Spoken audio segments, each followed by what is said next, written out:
আচ্ছা,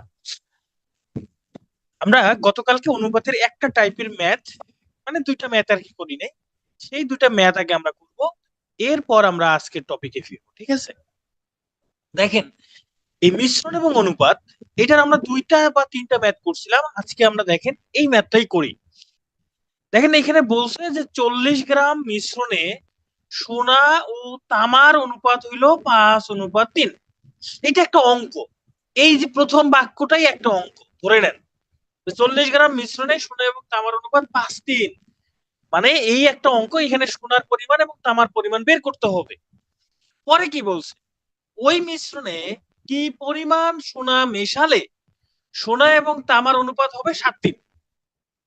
তার মানে পরের মিশ্রণে সোনার পরিমাণটা বের করতে হবে এবং একটা অনুপাত দেওয়া থাকবে 7:3। দেখেন আমি অঙ্ক এখানে দুইটা, ভালো করে দেখেন। প্রথম অঙ্ক, দুইটা অঙ্ক একখানে যুক্ত করে দিচ্ছি শুধু, আর কিছুই না। এটা হচ্ছে দ্বিতীয় অঙ্ক।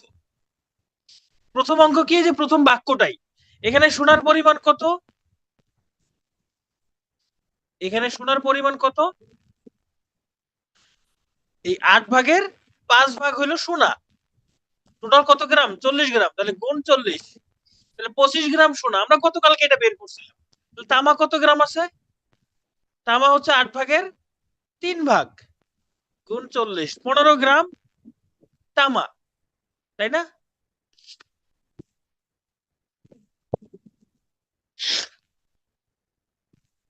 এই পর্যন্ত কারো কোনো সমস্যা আছে? জাস্ট প্রথম বাক্যটা থেকে স্বর্ণের পরিমাণ আর তামার পরিমাণ বের করছি, শুধু স্বর্ণের পরিমাণ আর তামার পরিমাণ বের করছে। আশা করি এইখানে কারো কোনো সমস্যা থাকার কথা না। এবার আসেন পরের অঙ্কে কি বলছে। পরের অঙ্কটা আমরা বোঝার চেষ্টা করি।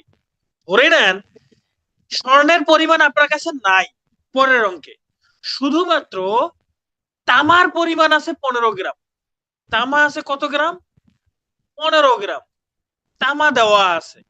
স্বর্ণের পরিমাণ বের করতে হবে যাতে করে অনুপাত হয় 7:3। ভালো করে খেয়াল করেন পরের অঙ্কে, যেহেতু কি পরিমাণ সোনা মেশালে বলছে, মানে স্বর্ণের পরিমাণ বের করতে বলছে, তাহলে ধরে নেই স্বর্ণের পরিমাণ নাই, কিন্তু তামার পরিমাণ দেওয়া আছে। তামার পরিমাণটা কত, এই যে 15 গ্রাম, এই যে 15 গ্রাম তামা এখানে দেওয়া আছে।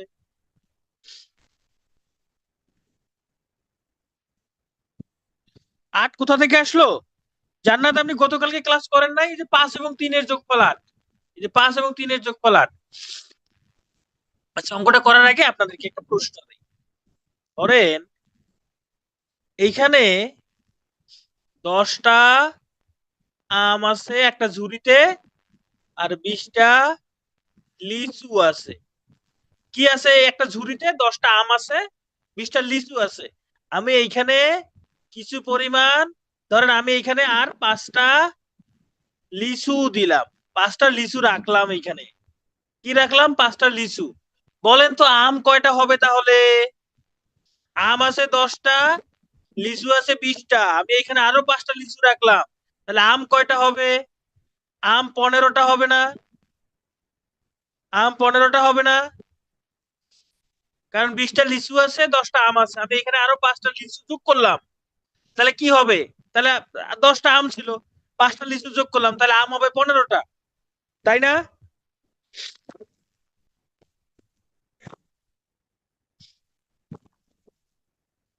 10টা আমি থাকবে, ও আচ্ছা, এখানে তো লিচু যোগ করছি তাই না, আমি ভুলে গেছি। ও আচ্ছা, ঠিক আছে ঠিক আছে, এখানে লিচু যোগ করছি, লিচু। তাহলে আম যে 10টা, আম 10টাই থাকবে তাই না, আমের পরিমাণ চেঞ্জ হবে না। আমের পরিমাণ কি হবে না, চেঞ্জ হবে না। একদম সেম ভাবে ধরেন আপনার কাছে এখানে 25 গ্রাম কি আছে, স্বর্ণ আছে, আর 15 গ্রাম কি আছে, তামা আছে। এটা হচ্ছে তামা, এটা আছে স্বর্ণ। প্রশ্নে কি বলছে, কি পরিমাণ সোনা মেশালে। ধরেন এখানে কিছু কি মিশাইলাম, স্বর্ণ মিশাইলাম, কতটুকু স্বর্ণ মিশাইছি এটা জানি না, তবে কিছু স্বর্ণ মিশাইছি। তাহলে তামা কি হবে, তামা কত গ্রাম থাকবে? আমি এখানে স্বর্ণ মিশাইলাম, তামা কত গ্রাম থাকবে? স্বর্ণ মিশাইছি, কি পরিমাণ স্বর্ণ মিশাইছি আমি জানি না, ওটা বের করব। বাট স্বর্ণ মেশানোর ফলে তামার পরিমাণটা চেঞ্জ হয়ে যাবে কি? চেঞ্জ হবে না। তামা যে 15 গ্রাম, 15 গ্রামই থাকবে, এইটা চেঞ্জ হবে না।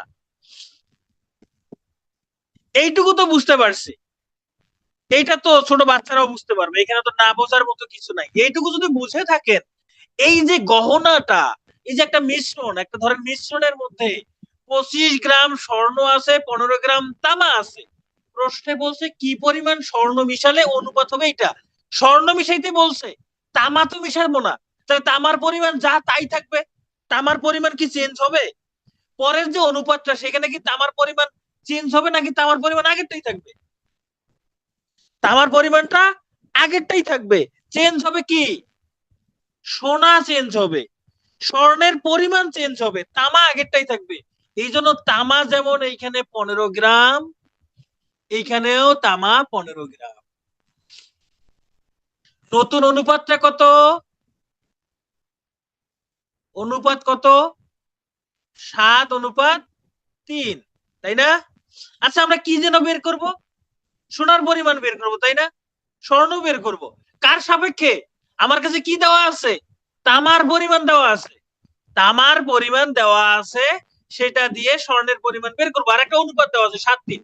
আমার এই অনুপাতের কাজ শেষ, এবার পরে অনুপাতের কাজ। তাহলে স্বর্ণ কতটুকু হবে? তামার সাপেক্ষে বের করতেছি, তামার সাপেক্ষে। তাহলে যার সাপেক্ষে সে নিছে, তাহলে তামার সাপেক্ষে, যে তামা হচ্ছে 3, তাহলে 3 নিছে। কার পরিমাণ বের করতেছি? স্বর্ণের পরিমাণ। তাহলে স্বর্ণ এখানে 7, এটা উপরে। এর সাথে গুণ কি হবে? যার পরিমাণ দেওয়া আছে, যার সাপেক্ষে বের করতেছি। কার সাপেক্ষে বের করতেছি? আমার সাপেক্ষে 15 গ্রাম, তাহলে এখানে গুণ 15।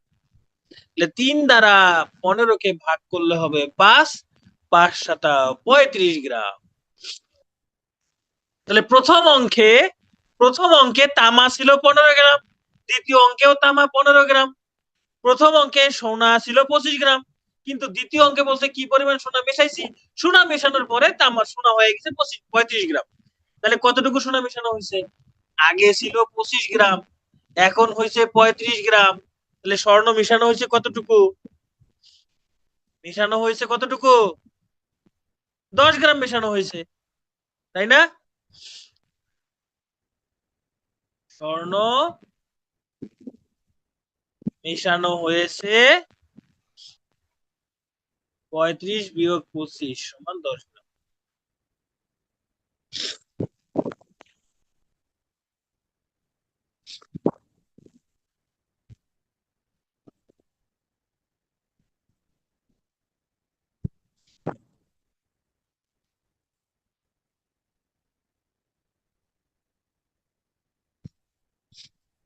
রাইতে আপনি গতকালকে ক্লাসের সবকিছু ভুলে গেলেন এত তাড়াতাড়ি এক রাতের ব্যবধানে? গত গতকালকে বলছিলাম এখানে মোট পরিমাণ থেকে বের করছি স্বর্ণ এবং তামার পরিমাণ, এই জন্য আমি অনুপাত যোগ করছি। কিন্তু এখানে তো মোট পরিমাণ থেকে বের করছি, তামার পরিমাণ থেকে বের করতেছি। তামার সাপেক্ষে হবে, এখানে তো যোগ করার প্রয়োজন নাই। এখানে তামার অনুপাত হলো 3, এই যে তামা হচ্ছে 3, তাহলে আমি 3-এর সাপেক্ষে এই জন্য 3 নিচে লিখছি। এখানে তো মোট দেওয়া নাই, এখানে কি মোট দেওয়া আছে? এত তাড়াতাড়ি ভুলে গেলে তো চলবে না। একদম সেম ভাবে এই ম্যাথটা দেখেন, বুঝাইছি দেখে অনেকক্ষণ টাইম লাগছে। জাস্ট খালি এইভাবে করবেন। অ্যাসিড কত? এখানে 7 আর 3 যোগ করলে যে 30 লিটার, এটা মোট মিশ্রণ। 10/7 অ্যাসিড, তাহলে গুণ 30, কত হবে? 21 লিটার অ্যাসিড। তাহলে পানি কত লিটার? এই 30 - 21 সমান 9 লিটার পানি। 21 লিটার অ্যাসিড, 9 লিটার পানি। এবার পরেরটাতে কি বলছে? কি পরিমাণ পানি মিশ্রিত করলে, তাহলে পানির পরিমাণ বের করতে হবে। কার সাপেক্ষে? অ্যাসিডের সাপেক্ষে। তাহলে অ্যাসিডের সাপেক্ষে পানির পরিমাণ বের করবে। এখানে কত আছে? 3। তাহলে অ্যাসিডের পরিমাণ কত? 3। তাহলে 3-এর সাপেক্ষে, মানে অ্যাসিডের সাপেক্ষে পানির পরিমাণ বের করব। পানি, পানির এখানে কত? 7, তাহলে উপরে 7 গুণ এখানে যার সাপেক্ষে সেটা গুণ করে দিব। এই যে 9 গুণ হয়ে যাবে,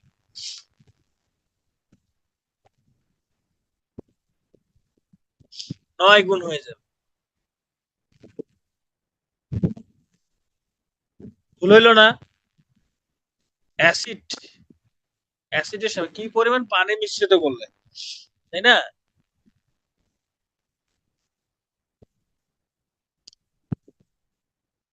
ভুল হয়েছে তো, ভুল হয়েছে। আমরা কি বের করব? পানির পরিমাণ কার সাপেক্ষে? অ্যাসিডের সাপেক্ষে। হ্যাঁ ঠিক ছিল, ঠিক ছিল, আমি এখানে ঠিকই লিখছিলাম। তাহলে পানি বের করবো অ্যাসিডের সাপেক্ষে, নিচে 3 উপরে 7। এখানে পানির পরিমাণ হলো 21 লিটার, সরি অ্যাসিডের পরিমাণ হলো 21 লিটার, অ্যাসিড হলো 21 লিটার, তাই না? তাহলে গুণ হবে 21, 3 দ্বারা 21 কে ভাগ করলে 7, 7 7 49। আগে ছিল, আগে ছিল পানি 9 লিটার, এখন হচ্ছে পানি 49 লিটার, তাহলে 40 লিটার মিশানো হয়েছে, তাহলে এই 40 হলো অ্যান্সার। এটাই হলো অ্যান্সার, এটাই হলো অ্যান্সার।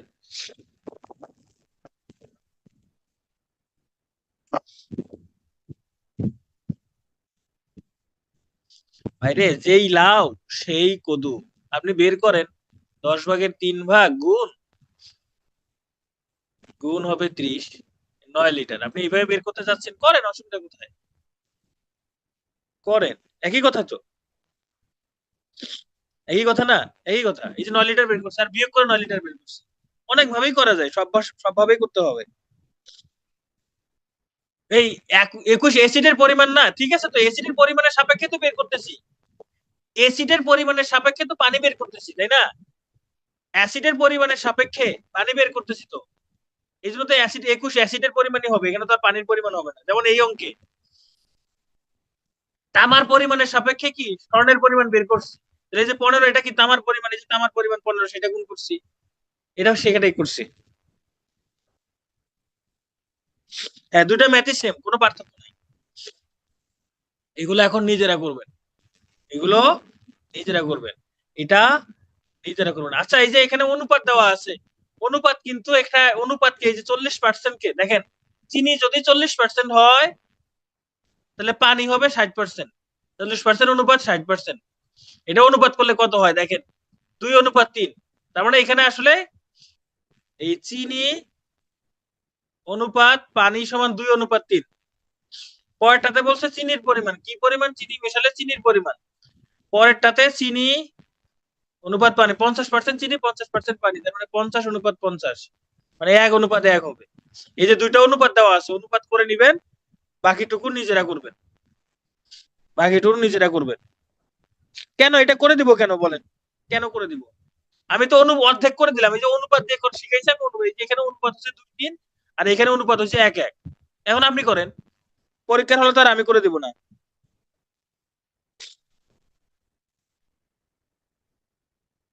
হোমওয়ার্ক। একজন বলছেন আগেরটাতে তো 30 লিটারের বেশি হয়ে গেল না। হাই হাই, বলেন কি, 30 লিটারের বেশি হয়ে গেল কেন? সর্বনাশ হয়ে গেছে না? ভাই, আপনার কাছে ছিল 30 লিটার, আপনি যদি কিছু পানি মেশান তো বেশি হবে না? আপনার কাছে এখানে 30 লিটার পরিমাণ কি ধরেন মিশ্রণ আছে, এখানে কিছু পানি মেশালেন, তো পানি মেশানোর পর এটা কি 30 লিটার থাকবে? বলেন, 30 লিটার থাকবে? থাকবে তো, থাকবে কি বলেন?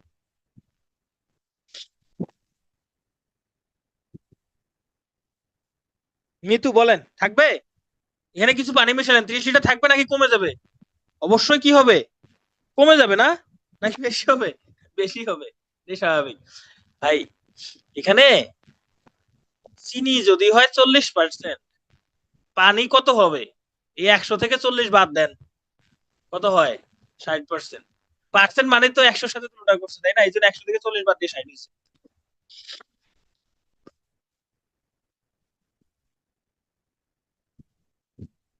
আমি যেগুলো করাচ্ছি এগুলো প্র্যাকটিস করেন বেশি বেশি।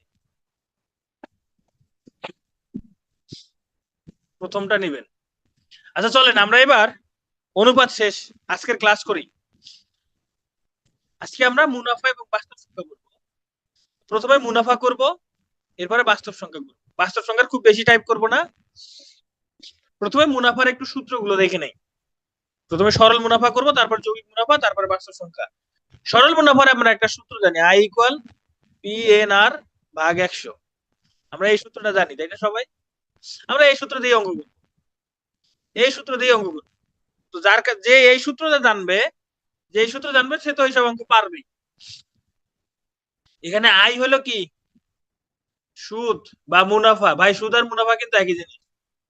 পি কি, আসল। বা মূলধন, আসল বা মূলধন, এন হলো সময় বা বছর, আর হলো মুনাফার হার।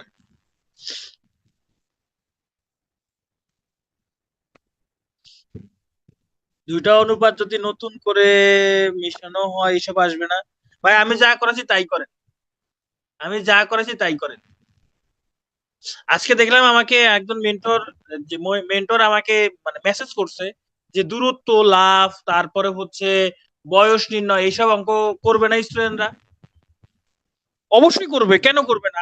আমি কি আপনাকে বলবো যে করিয়েন না? আপনি করেন, পুরো ম্যাথ লেকচার বুক করে ফেলেন যদি সময় থাকে। আমি অবশ্যই কখনো আপনাদেরকে বাধা দেব না, আমি কখনোই বাধা দেব না। P2 এর পুরো ম্যাথ লেকচার বুক করে ফেলেন, কোনো অসুবিধা নাই যদি সময় পান। এখন আপনি সবই খেতে চাচ্ছেন, ভাই এটা কি সম্ভব? আপনি কনজিউম করতে পারবেন? পারবেন তো না।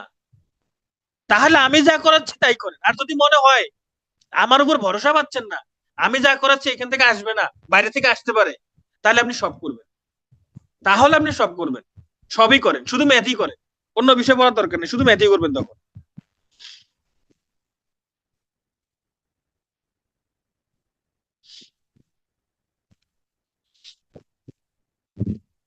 আপনাদেরকে তাও বেশি পড়াচ্ছি, 48 এর 50% পড়াইছি, 48 এর 50% পড়াইছি, এতগুলো পড়াই নাই।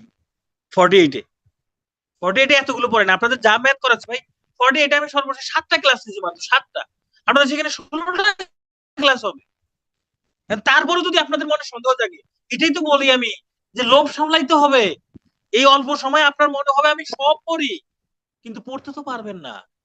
তাহলে আপনি পিটিওতে ভর্তি হয়েছেন, তাহলে পিটিওকে বিশ্বাস করেন, পিটিও যা দিচ্ছে তাই পড়েন, ওইটা তো আপনি নিতে পারবেন না। এখন আপনি বলতেছেন যে আমাকে প্রাচীন যুগ ভালো করে পড়ায় নাই, মধ্যযুগ ভালো করে পড়ায় নাই, হ্যাঁ, আমাকে এগুলো কেন পড়াইলো না? আমি এগুলো তো পরীক্ষা আসতে পারে, যদিও সিলেবাসে নাই তাও পিটিও পড়াইছে, কারণ এখান থেকে একটা প্রশ্ন আসবে।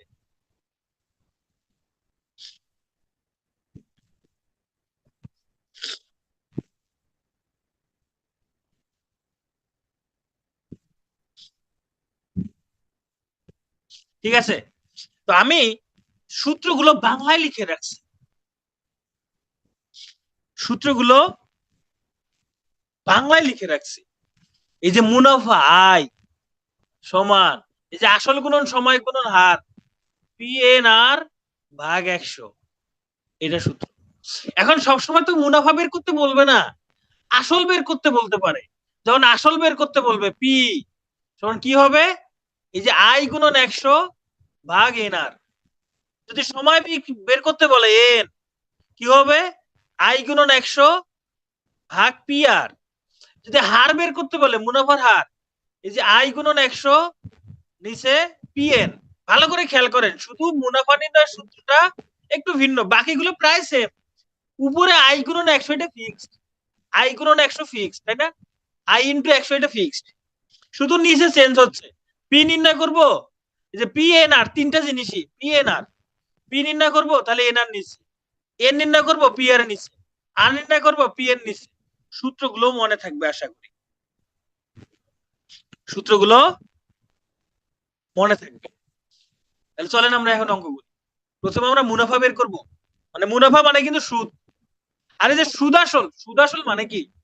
সুদের সাথে আসল যোগ করলে যাহা হয় তাহাই হইল সুদাসল, তাহাই হলো কি সুদাসল। অনেকে সুদাসল বোঝে না।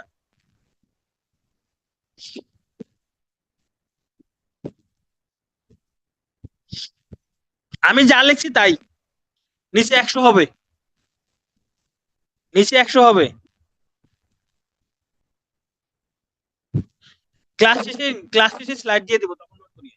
চলেন এখন অঙ্ক করি। 6% হারে, এটা মুনাফার হার, 2 বছরে সময়, এটা হলো এন, 10,000 টাকার, এটা হলো পি। সুদ কত? আমাদের সূত্র কি? যে মুনাফা সমান আসল গুণন সময় গুণন হার ভাগ 100। আপনার বাংলা সূত্র মনে থাকবে না আমি জানি, ইংরেজি সূত্র মনে রাখেন। আই সমান এই যে PNR ভাগ 100। এখন মান বসাই দেন। পি কত? 10,000। এন কত? 2। আর কত? 6/100, এখানকার দুইটা শূন্য এখানকার দুইটা শূন্য কেটে দেন, কত হয়? 6 দুগুণে 12, 1200। এটা হইলো অ্যান্সার। 1200। সুদ কত? 1200। তো এই যে পরীক্ষার হলে এই সূত্র লেখার দরকার নাই, সূত্র থাকবে মাথায়, শুধু হিসাবটুকু লিখবেন খাতায়, মানে প্রশ্ন লিখবেন আর কি, এটা মাথায় থাকবে, এটা লেখার দরকার নাই। আপনি তো জানেন পি আর এন ভাগ 100, তাহলে পি কত আর কত এন কত লিখবেন, নিচে 100 লিখবেন, বাস এইটুকুই।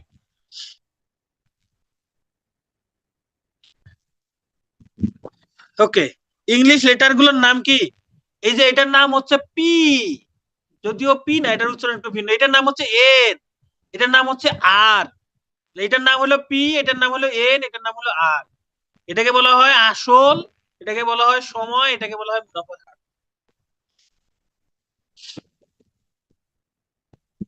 তাহলে এটা আপনারা করেন।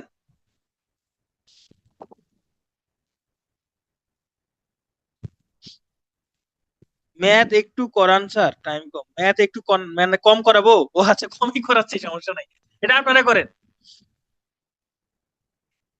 শতকরা বার্ষিক 5 টাকা হারে 500 টাকা 3 বছরের মুনাফা কত? এই যে শতকরা বার্ষিক 5 টাকা হারে, এটাই হলো মুনাফার হার, আর এর মান 500 টাকার, এটাই হলো প্রিন্সিপাল বা পি, মানে এটা হলো রেট, এটা হলো প্রিন্সিপাল বা পি, আসল। ও আচ্ছা, এগুলোর নাম কি? ও আচ্ছা, এটা হচ্ছে রেট থেকে আর, প্রিন্সিপাল থেকে পি। টাইমের জায়গায় টি না লেখে বাংলাদেশে এন লেখে আর কি, এন লেখে, এইটাই, আর কিছু না। তাহলে এটা কি হবে? সূত্র লিখবেন না, জাস্ট খালি মাথায় সূত্র থাকবে মাথায়, এইভাবে লিখবেন। আই সমান পি আর এন। পি হইলো 500, আর হইলো 5, এন হইলো 3/100। এখানকার দুইটা শূন্য এখানকার দুইটা শূন্য কাটা, তাহলে কত হয়? 75 টাকা। তাহলে মুনাফা হলো 75 টাকা। আচ্ছা, এই অঙ্কে যদি বলতো মুনাফা আসল কত, তাহলে কি হইতো বলেন তো? মুনাফা আসল কত, যে মুনাফা আসল চাইতো, রাইট, এই মুনাফার সাথে আসলটা যোগ করে দিবে, তখন হয়তো 575। সেম ভাবে আগের অঙ্কটাও, যদি এখানে বলতো সুদ আসল কত, যদি বলতো সুদ আসল কত, তাহলে এই যে আসল কত 10,000, এর সাথে 1200 যোগ করে দিতেন, তাহলে 11,200 হইতো, সুদ আসলে 11,200 হইতো। সহজ আছে। ওকে, এবার আমরা মুনাফার হার নির্ণয় করব। সূত্রটা কি? আর সমান উপরে আই গুণন 100, এটা থাকবে, তাহলে এখানে আর লিখে বলছে থাকে আর কি পিএন, তাহলে এখানে পিএন। চলেন আমরা অঙ্ক করি। শতকরা বার্ষিক কত হার সুদে, যে কত হার সুদে আর বের করতে হবে।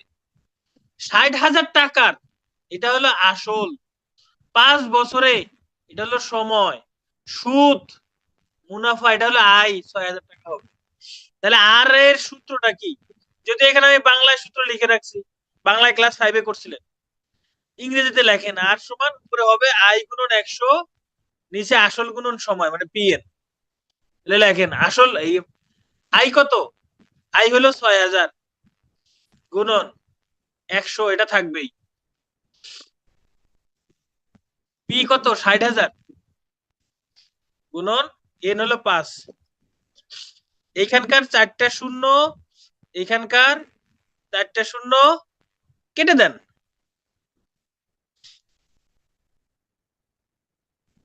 6 দ্বারা 60 কে ভাগ করলে হবে 10, 5 দ্বারা 10 কে ভাগ করলে হবে 2, তাহার মানে 2%।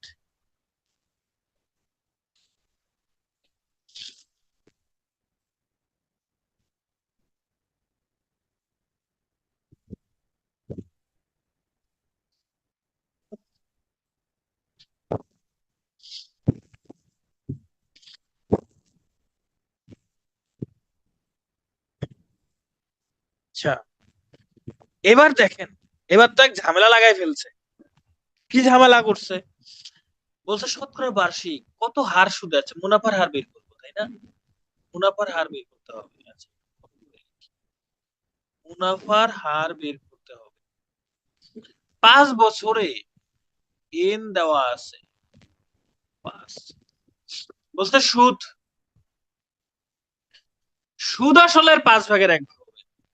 ভালো করে খেয়াল করেন, গত ক্লাসে বলছিলাম, শতকরা ক্লাসে, যাহার সাথে এর থাকবে তাহাই নিচেরটা ধরবেন, যাহার সাথে এর থাকবে তাহাই নিচেরটা ধরবেন। তাহলে এখানে বলছে সুদ, সুদ আসলের, কার এর? সুদ আসল এর, তার মানে সুদ আসল নিচেরটা হবে। সুদ আসল কত? 5। তাহলে উপরেরটা কি? উপরেরটা হবে এই যে বলছে সুদ, সুদ আসলের 5/1 হবে, মানে সুদ আসল যত হবে তার 5 ভাগ করে 1 ভাগ হবে সুদ। তাহলে সুদ কত হবে? 1 হবে। আচ্ছা, এটা যদি সুদ আসল 5 হয়,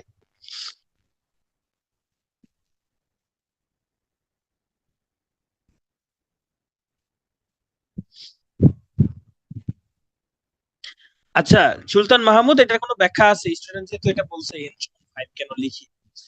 হ্যাঁ, এটা টাইম সমান টি লেখা উচিত, টাইম সমান টি লেখা উচিত, তাই না? ইন্ডিয়ান বইগুলো টাইম সমান টি লেখে, আপনার প্রশ্নের উত্তর দেয়।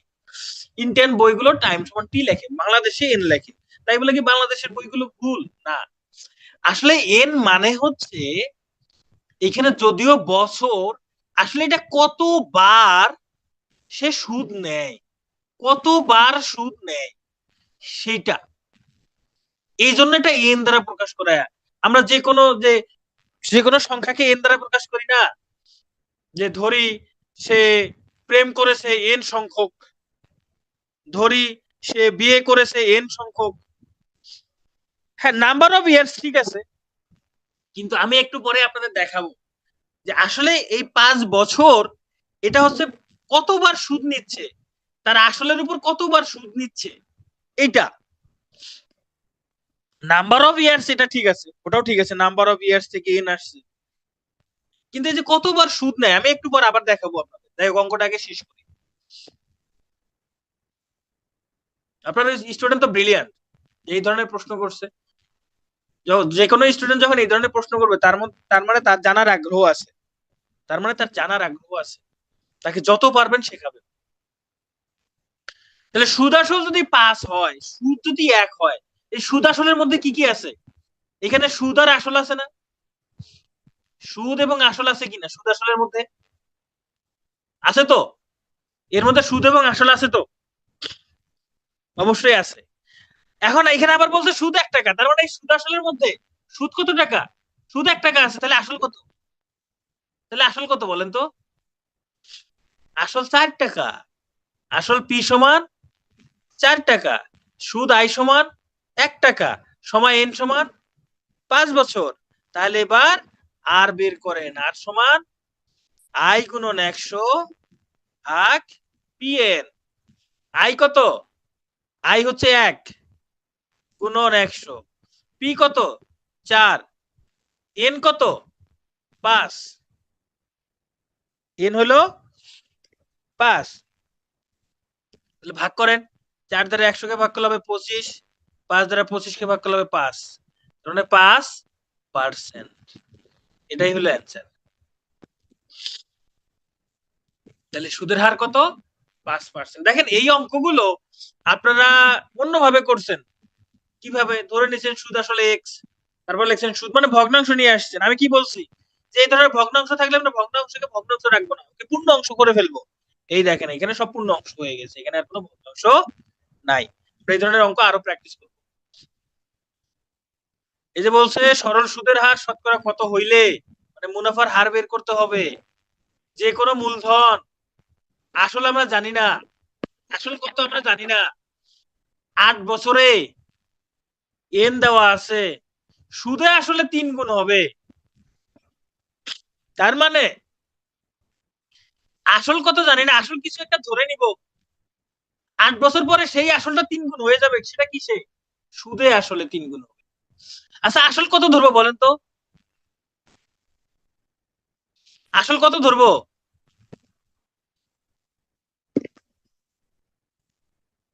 100? কেন 100 ধরবো? আমি 1 টাকা ধরি। 1 টাকা কি সংখ্যা না? 1 টাকা ধরি, 1 টাকা ধরলে অসুবিধা আছে? 1 টাকা ধরলে আমার হিসাব সহজ হবে। আসল যদি 1 টাকা হয় 3 বছর পরে গিয়ে এই টাকাটা 3 গুণ হবে, তখন সেটা কি সুদ আসল? সুদ আসল 3 গুণ হয়, সুদ আসল কত হবে? সুদ আসল 3 টাকা হবে না? এটা আসলে 1 টাকা, এটা ধরে নেই তুমি। আসলে 1 টাকা, সুদ আসল তাহলে 3 টাকা। তাহলে সুদ আসলের মধ্যে সুদ এবং আসল দুটাই আছে, সুদ আসলের মধ্যে সুদ এবং আসল দুটাই আছে, কিন্তু এখানে আসল তো 1 টাকা, আসল আবার 1 টাকা, সুদ আসল, সুদ আসলের মধ্যে আসল 1 টাকা, তাহলে বাকি 2 টাকা কি? বাকি 2 টাকা হলো সুদ, সুদ হলো 2 টাকা। তাহলে আসল 1 টাকা, সুদ আসল 3 টাকা, সুদ 2 টাকা, সময় 8 বছর, মুনাফার হার আর সমান আমরা জানি আই গুণন 100 ভাগ পি এন। আই কত? আই হলো 2 গুণন 100, পি কত? 1, এন কত? 8, 2 দ্বারা 8 কে ভাগ করেন 4, 4 দ্বারা 100 কে ভাগ করেন 25, 25%।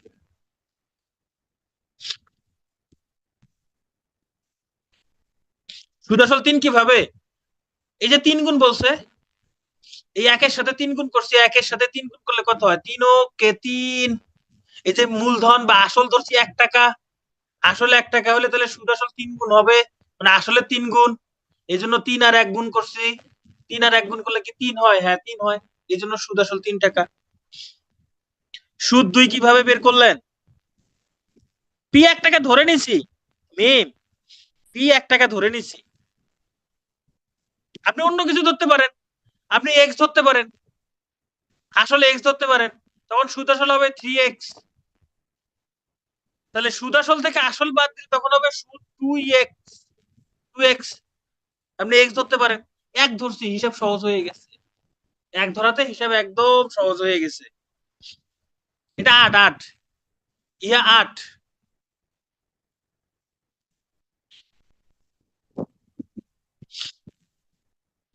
আসল 100 টাকা কেন? আসল যে কোনো কিছু ধরতে পারেন, অসুবিধা নাই। এবার আমরা আসল নির্ণয় করব। আসল নির্ণয়ের সূত্র কি? উপরে আই গুণন 100, নিচে আর এন, এটাই সূত্র। চলেন অঙ্ক করি। বার্ষিক 15% মুনাফা, 15% মুনাফা, মুনাফার হার দেওয়া আছে। কোন ব্যাংক থেকে কিছু টাকা নিয়ে 1 বছর পর এন দেওয়া আছে, 1 বছর 1680 টাকা মুনাফা দেওয়া হয়, আই দেওয়া আছে 1680। কত টাকা ধার নেওয়া হয়েছিল, মানে কত টাকা দিয়েছিল, মানে আসল কত টাকা ছিল? তাহলে এই যে সূত্রের মধ্যে মান বসাই দেন, আই হইল 1680 গুণন 100, এন হইল 1, আর হইল 15। এখন হিসাব করেন। ভুল করে ভাববেন কেন? দেখবেন অঙ্কের মধ্যে প্রশ্নের মধ্যে বাকি অঙ্কগুলো বাংলায় আছে নাকি ইংরেজি আছে, আর বাংলায় 4 আর ইংরেজি 8-এর মধ্যে পার্থক্য আছে, পার্থক্যটা একটু ভালো করে খেয়াল করেন। এটা হিসাব করলে যা হবে তাহাই হইল কি আসল। বার্ষিক 10% হার সুদে কত টাকা বিনিয়োগ করলে 4 বছরে 200 টাকা সুদ পাওয়া যাবে? বের করেন। এটা হলো মুনাফার হার, এটা হলো এন, এই যে এটা 4, কেন 4? দেখেন এটা 4, হ্যাঁ, আর এই 8টা দেখেন, 8-এর মধ্যে উপরেরটা ছোট, নিচের উপরের বৃত্তটা ছোট, নিচের বৃত্তটা বড়। 4-এর মধ্যে কি এরকম? 4-এরটা একটু বৃত্ত দুটোই একটু বড় বড়, দুইটাই বড় বড়। আর তাছাড়া এগুলো তো বাংলায় আছে, এগুলো বাংলায়। এটা হলো আই। আগেরটার অ্যান্সার হিসাব করে বের করেন, আমি জানি না এটার অ্যান্সার, আমি জানি না, হিসাব করেন, হিসাব করে বের করেন, আমি এটার অ্যান্সার জানি না। তাহলে এটা আই, সরি কি বের করবো? এটা কত টাকা বিনিয়োগ করলে আসল বের করবো। পি সমান কি? উপরে আই গুণন 100, নিচে আর এন। তাহলে আই কত? আই দেওয়া আছে 200 গুণন 100, আর হচ্ছে 10, এন হলো 4। এই শূন্য শূন্য কাটা, 4 দ্বারা 20 কে ভাগ করলে হবে 5, 5 আর 100 গুণ করলে 500। এটা অ্যান্সার।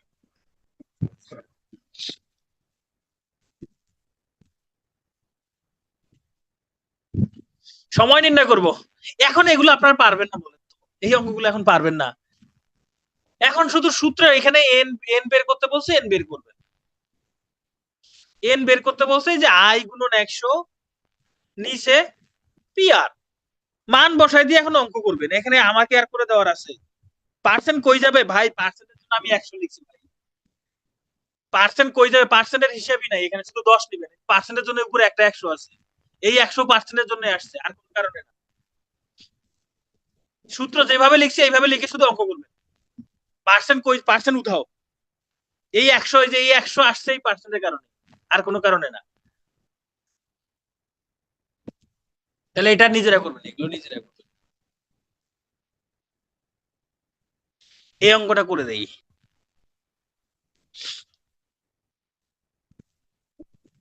সুদের হার শতকরা 5 টাকা হলে মুনাফার হার দেওয়া আছে কত বছরে সময় বের? বলছে সুদ, সুদ আসলে 5 ভাগের 1 ভাগ। এই অঙ্কটা একটু আগে করছি। সুদ আসল তাহলে ধরবো 5, কারণ যার সাথে এর থাকবে সেই দিছে। তাহলে সুদ 1, সুদ আসল 5, সুদ যদি 1 হয় তাহলে আসল 4, আসল 4, সুদ 1, মুনাফার হার 5, তাহলে বছর বের করতে বলছে। এই যে আই গুণন 100 নিচে পি আর। আচ্ছা, আগের সূত্র ভুল করছি নাকি? পি আর, হ্যাঁ ঠিক আছে। আই হইলো কত? 1 গুণন 100, পি হইলো 4, আর হইলো কত? 5, 20%। 4 দ্বারা 100 কে ভাগ করলে হবে, সরি 20% না, 5%। 4 দ্বারা 100 কে ভাগ করলে হবে 25। পুরাই বাংলিশ হয়ে গেছে তো। 25, 5 দ্বারা 25 কে ভাগ করলে হবে 5, তাহলে 5%। এটা হলো অ্যান্সার। ও 5% না, 5 বছর, 5 বছর, এটা হলো অ্যান্সার। সহজ আছে না?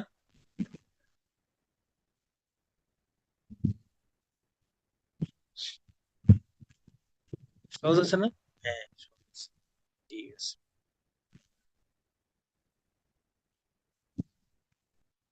হ্যাঁ, সুদ আসল তো 5ই, সুদ আসল 5, তো সুদ আসল 5 লিখছি। সুদ 1 টাকা, আসল 4 টাকা, সময় হলো 5 বছর। এই যে এন হলো 5, এন হলো 5, সরি এন না, এই মুনাফার হার হলো 5, মুনাফার হার 5।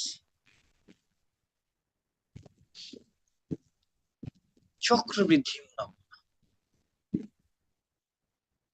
এর থেকে কঠিন অঙ্ক আছে? সুদ আসলের বলেন, এর থেকে কঠিন অঙ্ক আছে? নাই তো।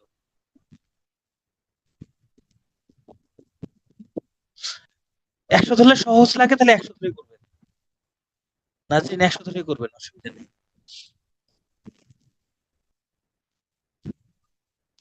চলেন আমরা এবার 8:51 বাজে না, চক্রবৃদ্ধি মুনাফা করার আগে আমরা একটু ব্রেক নিব। আরে এত সহজ আসবে কি, মানে এর থেকে সহজ আরো আসবে, আমি কঠিন কঠিন ম্যাথ করাচ্ছি। এগুলাই আসবে, আসলে এর থেকে কঠিন অঙ্ক, এর থেকে কঠিন অঙ্ক আসবে না, ওগুলো ব্যাংকে আসে মাঝে মধ্যে। এখন বাজে 8:51, আমরা 9:05 ফিরবো। আজকে 10টার আগে ক্লাস শেষ করবো ইনশাআল্লাহ। 9:05 এ ফিরবো।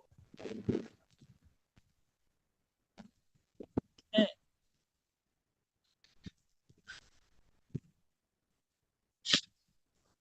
হ্যাঁ ওটা সূত্রের 100, ওটা উপরেই থাকবে। কিন্তু মুনাফা নির্ণয়ের ক্ষেত্রে আবার নিচে, সবসময় 100 না, মুনাফা নির্ণয়ের ক্ষেত্রে আবার নিচে। ও বেশি লেট হয়ে গেছে না?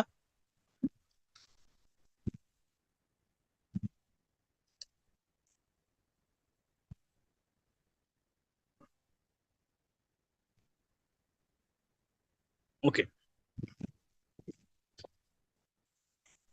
আমরা এবার কম্পাউন্ড ইন্টারেস্টের ম্যাথ করব। তো আসলে এতক্ষণ ধরে করছিলাম আমরা সরল মুনাফা, এতক্ষণ ধরে করছিলাম সরল মুনাফা, এখন করব চক্রবৃদ্ধি মুনাফা। আসলে এই দুইটা মুনাফার মধ্যে পার্থক্যটা কি, পার্থক্যটা একটু বোঝার চেষ্টা করি, তাহলে সুবিধা হবে।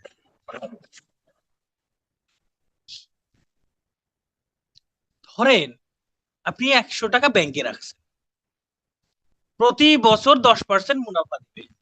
হ্যাঁ, 5 বছর পরে দেখেন 100 টাকা মুনাফা রাখলে প্রতি বছর 10% মুনাফা, পরের বছর 10% মুনাফা, কত টাকার উপর? ওই 100 টাকার উপরে।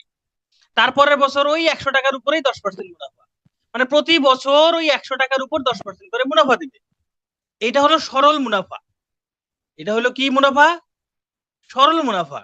কিন্তু চক্রবৃদ্ধি মুনাফায় আপনি 100 টাকা ব্যাংকে রাখলেন, 10% মুনাফায়, 10% চক্রবৃদ্ধি মুনাফায়, তাহলে প্রথম বছরে এই 100 টাকার উপর মুনাফা পাবেন 10 টাকা, পরের বছরে 100 টাকা আর এই যে মুনাফা যে 10 টাকা পাইছেন দুইটা যোগ করে কত হবে? 110, তার 10%, তার 10% মুনাফা পাবেন।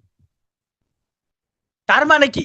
চক্রবৃদ্ধি মুনাফা হইলো মুনাফার উপর মুনাফা, চক্রবৃদ্ধি মুনাফা হইলো মুনাফার উপর মুনাফা, কিন্তু সরল মুনাফায় মুনাফার উপর কোনো মুনাফা নাই। ওই যে আসল সেটার উপরেই মুনাফা দেয়, আসলের উপরেই মুনাফা, আসলের উপরেই মুনাফা দেয়। কিন্তু চক্রবৃদ্ধি মুনাফায় মুনাফার উপর মুনাফা, মুনাফার উপর মুনাফা, মুনাফার উপর মুনাফা। হ্যাঁ, সুদের সুদ। এটা সূত্রটা একটু ভিন্ন, আমরা সূত্র দিয়ে অঙ্ক করবো না, সূত্র ছাড়াই অঙ্ক করব। তো আপনারা হচ্ছে ক্ষুদ্র ঋণের সাথে জড়িত কেউ আছেন এখানে? ক্ষুদ্র ঋণের সাথে জড়িত কেউ আছেন কিনা? ধরেন এই যে গ্রামীণ ব্যাংক, তারপর হচ্ছে এই যে আশা, হ্যাঁ, বুড়ো বাংলা, এই ধরনের ক্ষুদ্র ঋণের ঋণ থেকে আপনারা ঋণ নিচ্ছেন কিনা, এরকম কেউ আছেন কিনা? বা আপনার আশেপাশে তো কেউ আছে এরকম, তো জানেন। ওরা যে সুদ নেয় সেটা চক্রবৃদ্ধি হারের থেকেও বেশি সুদ নেয়। আমার কথাটা বুঝতে পারেন নাই? ওরা এই যে ক্ষুদ্র ঋণ, ধরেন গ্রামীণ ব্যাংক বা এই যে ক্ষুদ্র ঋণ যারা দেয়, এরা যে সুদ নেয় এটা চক্রবৃদ্ধির তুলনায় বেশি সুদ নেয়।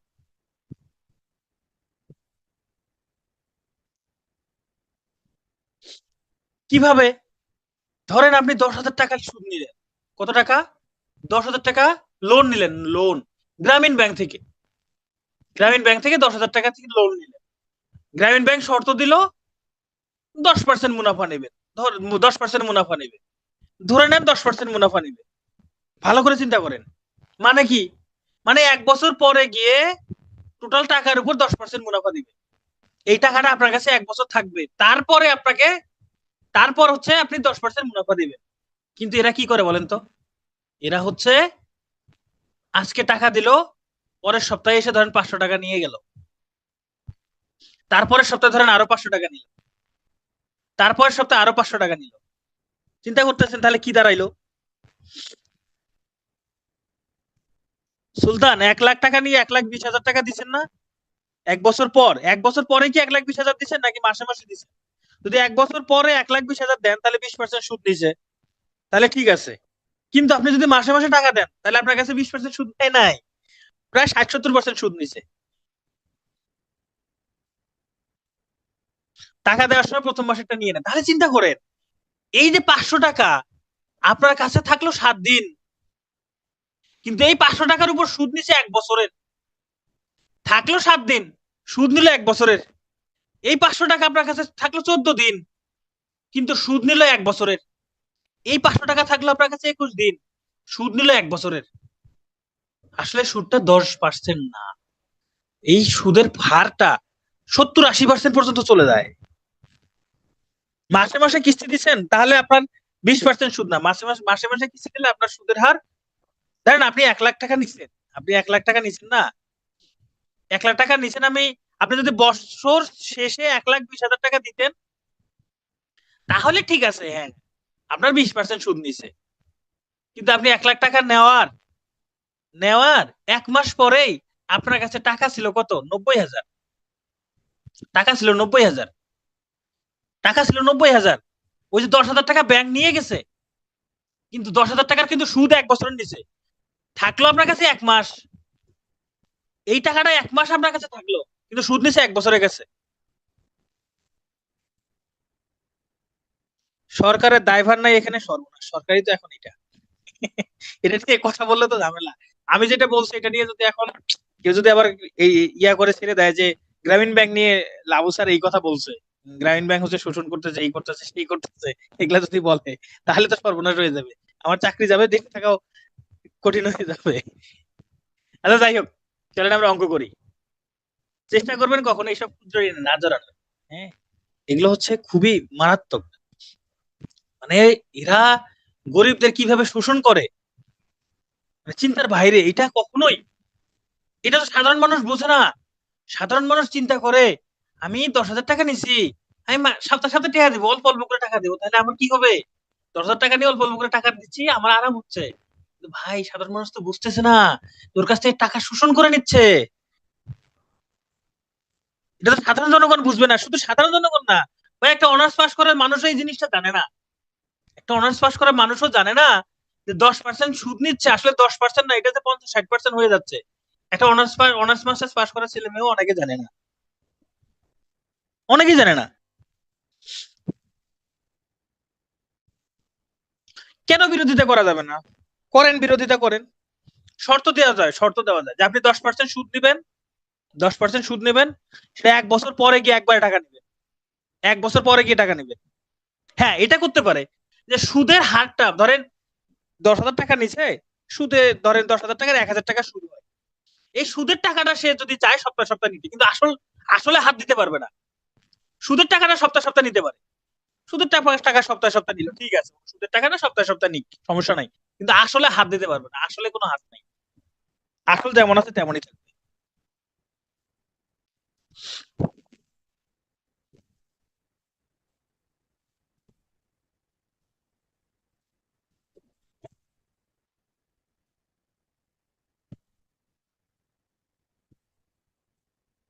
আচ্ছা ঠিক আছে, চক্রবৃদ্ধি মূলধন, মানে চক্রবৃদ্ধি মূলধন মানে আসল, হ্যাঁ, বের করার সূত্র হলো এইটা। চক্রবৃদ্ধি মূলধন বের করার সূত্র হলো এইটা। এখানে পি মূলধন বা আসল,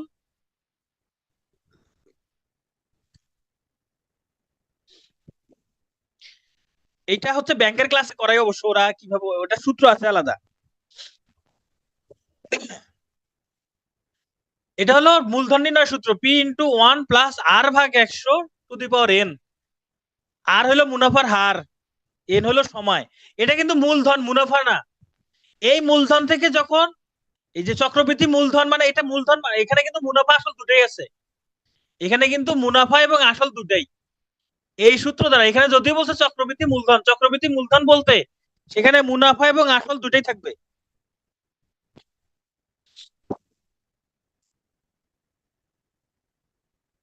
হ্যাঁ, তো এটাই তো। তো আমরা এই সূত্র দিয়ে অঙ্ক করব না, এই সূত্র দিয়ে অঙ্ক করব না, আমরা একটু ভিন্ন ভাবে করবো। চলেন চক্রবৃদ্ধি মূলধন নির্ণয় করি। এই যে 10% মুনাফায় 8,000 টাকা, এটা হলো মুনাফার হার, 8,000 টাকা এটা হলো মূলধন, 3 বছরে এটা হলো এন। চক্রবৃদ্ধি মূলধন কত? তাহলে সূত্র অনুযায়ী যদি করি ভাই, চক্রবৃদ্ধি মূলধন এটাই সি, এটাই সি, এটাকে সি দ্বারা প্রকাশ করা হয়, ক্লাস 8-এ পড়ছিলেন না, এটাকে সি দ্বারা প্রকাশ করা হয়, আর কিছু না। তো সূত্রটা হইলো P into 1 + r/100 to the power n। এখন যদি মান বসাই দেন, পি হলো 8,000 গুণন 1 + r হলো 10/100 to the power n, n হলো 3, তাহলে 8,000 ইন্টু, এটা যদি যোগ করি উপরে হবে 110, নিচে 100 পাওয়ার 3। দেখেন পাওয়ার 3 মানে কি, এটা 3 বার গুণ আছে না, তাহলে আমরা এইভাবে লিখতে পারি না, 8,000 গুণন এই যে 110/100 গুণন 110/100 গুণন 110/100। এটা হিসাব করলে আপনারা চক্রবৃদ্ধি মূলধন পাবেন, এটা হিসাব করলে চক্রবৃদ্ধি মূলধন পাবেন। এখন আমি চাচ্ছি এই সূত্র দিয়ে অঙ্ক না করার, শেষের লাইনটা যদি করেন সুবিধা হয় না? একদম শেষের লাইনটা লিখে ফেলবেন প্রথমেই। দেখেন আমি দেখাচ্ছি, আমরা সূত্র ছাড়া যদি মূলধন বের করতে চাই তাহলে কি করব? আসল যেটা থাকবে, যে আসল 8,000 না, এই 8,000 লিখবো, গুণন মুনাফার হার 10%, তাহলে উপরে 110, নিচে 100, উপরে 110, নিচে 100, এই যে 10%, এই জন্য 100 সাথে 10 যোগ করে উপরে লিখছি, নিচে 100। কয়বার লিখবো? বছর কয়বার আছে? এই যে 3 বছর, তাহলে 3 বার লিখতে হবে। যে একবার লিখছি, আরো 2 বার লিখতে হবে। 110 ভাগ 100 গুণন 110 ভাগ 100। তাহলে আমার এই সূত্র দিয়ে দরকার নাই, আমরা শুধু এটা লিখে হিসাব করব। হিসাব করলে যা হবে তাই অ্যান্সার। যেমন এখানকার হচ্ছে এটা এটা হিসাব করলে কত হয় একটু দেখি তো। এই শূন্য শূন্য কাটা, এই শূন্য শূন্য কাটা, এই শূন্য এই শূন্য কাটা, এই শূন্য এই শূন্য কাটা, এখানকার দুইটা শূন্য, এখানকার দুইটা শূন্য কাটা, তাহলে এটা হচ্ছে 8 × 11 পাওয়ার 3, এটাই অ্যান্সার। পরীক্ষা যদি আসে অপশনে এইভাবেই থাকবে, পরীক্ষায় আসলে অপশনে এইভাবেই থাকবে, কারণ এটা ক্যালকুলেটর ছাড়া হিসাব করা টাফ। ক্যালকুলেটর ছাড়া হিসাব করা খুবই টাফ। চলেন আমরা তাহলে এটা করি। এই যে 10% মুনাফায় 3000 টাকা জমা রাখেন, প্রথম বছরান্তে চক্রবৃদ্ধি মূলধন এবং চক্রবৃদ্ধি মুনাফা কত হবে? তাহলে আমরা বের করি। এই যে 3000 গুণন 10% মুনাফা, তাহলে 110 ভাগ 100। কয় বছর? 1 বছরে, তাহলে একবারই হবে, আর হবে না। এখন হিসাব করেন, এখানকার দুইটা শূন্য আর এখানকার দুইটা শূন্য যদি কাটা দেই, তাহলে কত হয়? 3 × 11 = 33, 33 দিয়ে আর দুইটা শূন্য। এটা হলো চক্রবৃদ্ধি মূলধন, মানে এখানে মুনাফার আসল আছে, এখানে মুনাফা এবং আসল দুটাই আছে। এটা হলো চক্রবৃদ্ধি মূলধন। যদি চক্রবৃদ্ধি মুনাফা বলে, তাহলে মুনাফা বললে এই 3300 থেকে আসলটা বাদ দিতে হবে, 3000 বাদ দিতে হবে, তাহলে হবে 300। এটা হলো মুনাফা, চক্রবৃদ্ধি মুনাফা এটা, মূলধন হলো 3300। হ্যাঁ, সূত্র থেকে লিখলাম। সূত্র থেকে, এখন সূত্র তো আমাদের প্রয়োগ নাই, আমরা সূত্র দিয়ে করতে গেলে ঝামেলা হবে, হিসেব লম্বা হবে। এখানে বলছে কোন শহরে বর্তমান, এটা লাগবে না, বাদ। আচ্ছা করে দেই, এটা আসবে না, তারপরে করি, চলে। কোন শহরের বর্তমান জনসংখ্যা 64 লক্ষ, শহরটি জনসংখ্যা বৃদ্ধির হার প্রতি 1025 জন, 2 বছর পর ওই শহরের জনসংখ্যা কত হবে? জনসংখ্যা বৃদ্ধি পায় চক্রবৃদ্ধি হারে, জনসংখ্যা বৃদ্ধি পায় চক্রবৃদ্ধি হারে, তাহলে এটা চক্রবৃদ্ধি হারের সূত্র দিয়েই করতে হবে। তাহলে জনসংখ্যা হলো 64 লক্ষ, এই যে 64 লক্ষ, একক, দশক, শতক, হাজার, অযুত, লক্ষ, নিযুত, 64 লক্ষ। এটার সাথে বৃদ্ধির হার কত? প্রতি 1025 জন, 1025 জন। দেখেন, এটা মুনাফার হার মানে প্রতি 100-10, প্রতি 100-10, এই জন্য নিচে 100 উপরে 110 লিখছি।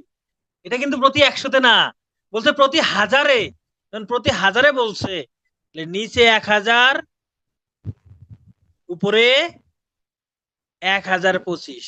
কয়বার লিখবো? 2 বছর, তাহলে 2 বার লিখবো। 1000, 1025, এটা হিসাব করলে যা আসবে তাই হবে জনসংখ্যা। এখানে 1000 কেন লিখছি? কারণ প্রশ্ন বলেছে প্রতি 1000, এখানে জনসংখ্যা বৃদ্ধির হার পার্সেন্টে নাই, পার্সেন্টে থাকলে আমরা 100 100 100 করে করতাম, পার্সেন্টে যেহেতু নাই, তাহলে এটা এইভাবে করতে হবে। ঠিক আছে? আচ্ছা, মুনাফা নির্ণয় আমরা করে ফেলছি, মুনাফা নির্ণয় আমরা করে ফেলছি। এই যে মূলধন বের করে বিয়োগ করে দিবেন, জাস্ট এইটুকু। এই যে 10,000, 10,000, 10,000 না হয় বেশি হয়ে গেছে নাকি? 10,000, ঠিক আছে। উপরে 110, নিচে 100, 2 বছর যেহেতু 2 বার লিখবো, 110 ভাগ 100। এখানকার দুইটা শূন্য, এই দুইটা শূন্য কাটা, এখানকার দুইটা শূন্য, এখানকার দুইটা শূন্য কাটা, 11 11 গুণ করলে 121, আর দুইটা শূন্য, 12,100। এটা হলো মূলধন। তাহলে মুনাফা কত? এই 12,100 থেকে 10,000 বাদ দেন, বাদ দিলে হবে 2,100, এটা হলো মুনাফা।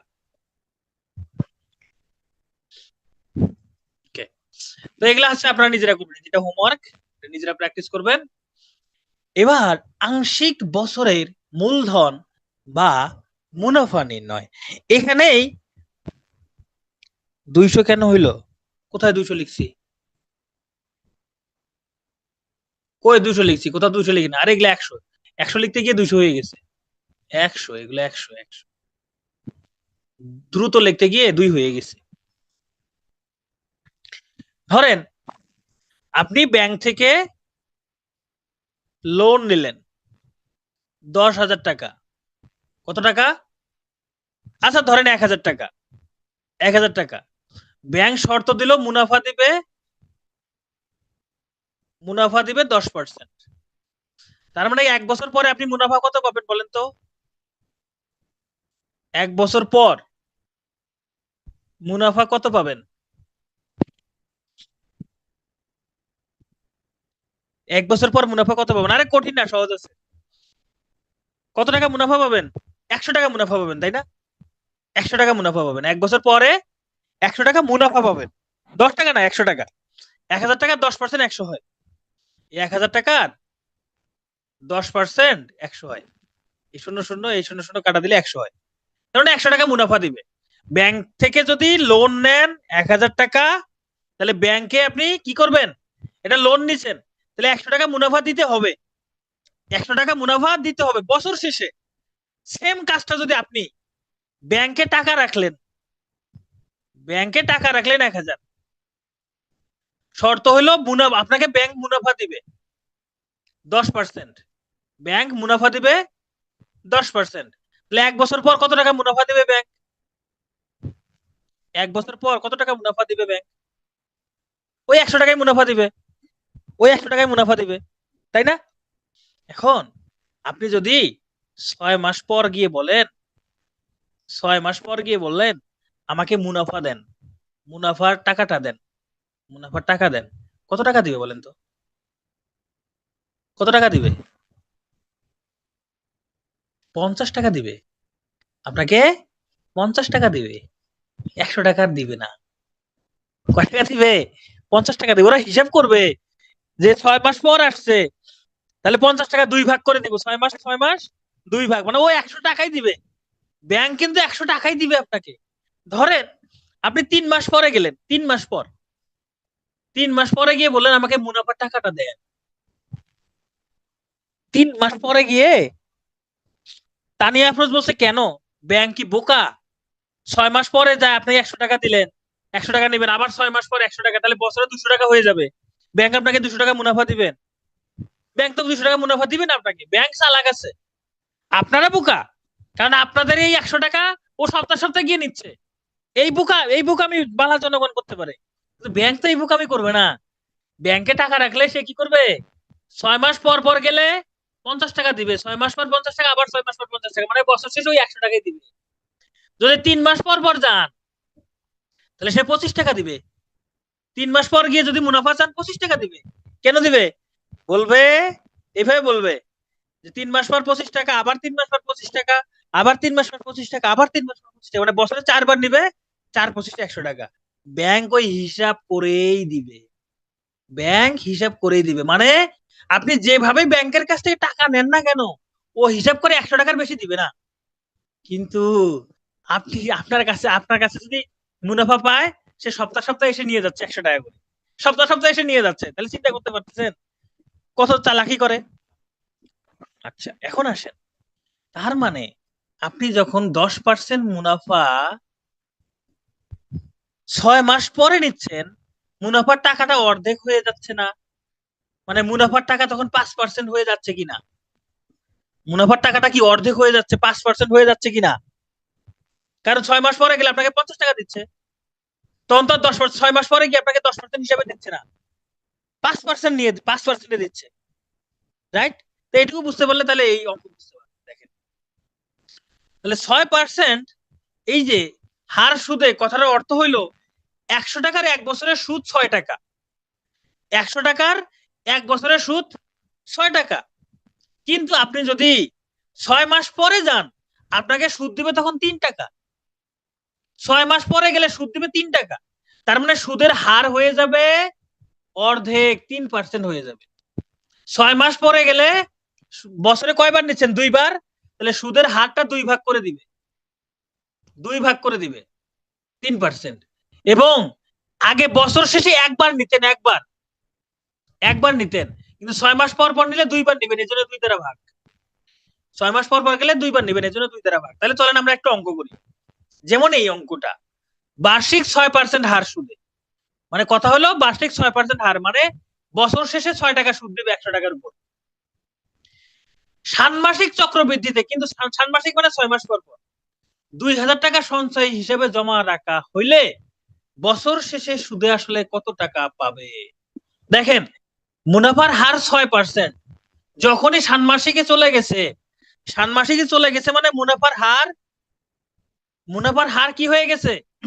আর 6% নাই, মুনাফার হার হয়ে গেছে 3%। তাহলে এই 2000 টাকার উপর মুনাফা 3%, মানে 103/100। এটা কয়বার নিবে? 3% করে কয়বার নিবে? 2 বার নিবে না? 2 বার। এই যে বছরে 2 বার, বছর শেষে বছরে কয়বার? 2 বার। তাহলে এখানে 2 বার গুণ হবে 103/100। এই যে এইটুকুই, আর কিছু না। এটা হিসাব করলে অ্যান্সার পেয়ে যাবেন, এটা হিসাব করলে অ্যান্সার পেয়ে যাবেন। শুধু এইটুকুই, যখনই ষান্মাসিক বলবে তখন মুনাফার হারটা হয়ে যাবে অর্ধেক, সময় হয়ে যাবে 2 গুণ, কারণ বছরে 2 বার নিবে, এই জন্য 2 গুণ। আবার আমি এই অঙ্ক বলবো না, আমি আর একটা অঙ্কে যাই। চলেন আমরা এই অঙ্কটা করি। এখানে বলছে 10% যৌগিক মুনাফায় মূলধন 10,000 টাকা 2 বছরের জন্য বিনিয়োগ করা হইল। যদি যৌগিক মুনাফা অর্ধ বছরে হিসাব করা হয়, তাহলে চক্রবৃদ্ধি মূলধন কত? অর্ধ বছর মানে 6 মাস পর পর হিসাব করবে। 6 মাস পর পর যখন হিসাব করবে, মুনাফার হার আর 10% দিবে না, মুনাফার হার হয়ে যাবে 10%, 20% দিবে না, 10% হয়ে যাবে। মুনাফার হার হয়ে যাবে অর্ধেক, মানে 10% হয়ে যাবে, 6 মাস পর পর যাবে। এবার দেখেন সময় কত? 2 বছর না? এনটা 2 বছর না?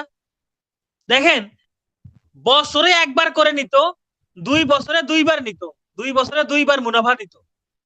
এখন বছরে 2 বার নেয়, বছরে 2 বার, 1 বছরে 2 বার নেয়, তাহলে 2 বছরে কয়বার নিবে? 2 বছরে কয়বার নিবে? 4 বার। তাহলে এন এর মান হবে 4, তাহলে এন এর মান হবে 4, এখানে এন এর মান 4। এখানে 2 বছর, তাহলে 2 এর সাথে 2 গুণ হয়েছে, কারণ কি বছরে 2 বার নিচ্ছে, এই জন্য 2 গুণ হয়েছে 4। আর মূলধন তো 10,000 আছে, তাহলে এখানে হবে এই 10,000 গুণন, এখন মুনাফার হার 10%, 110/100 কয়বার হবে? যে এর মান 4 আছে, 4 বার, গুণন 110/100। এটা একটা বিশেষ পরীক্ষা আসছিল, 110/100 গুণন 110/100, এটা 43 BCS আসছিল।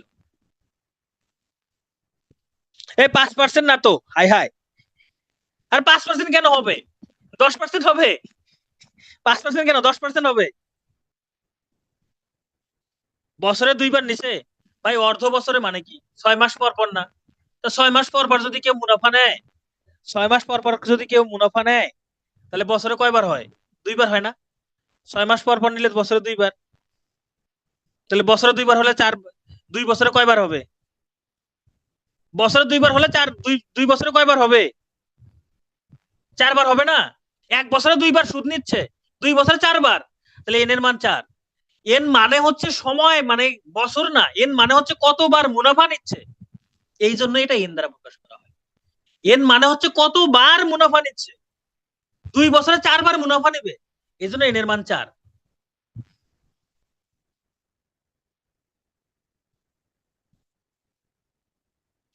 এখন হিসাব করেন, এই শূন্য শূন্য কাটা, এই শূন্য শূন্য কাটা, এই শূন্য শূন্য কাটা, এই শূন্য এই শূন্য কাটা, এই শূন্য এই শূন্য কাটা, এই দুইটা শূন্য এই দুইটা শূন্য কাটা, সবগুলো শূন্য কাটা যাবে মনে হয়।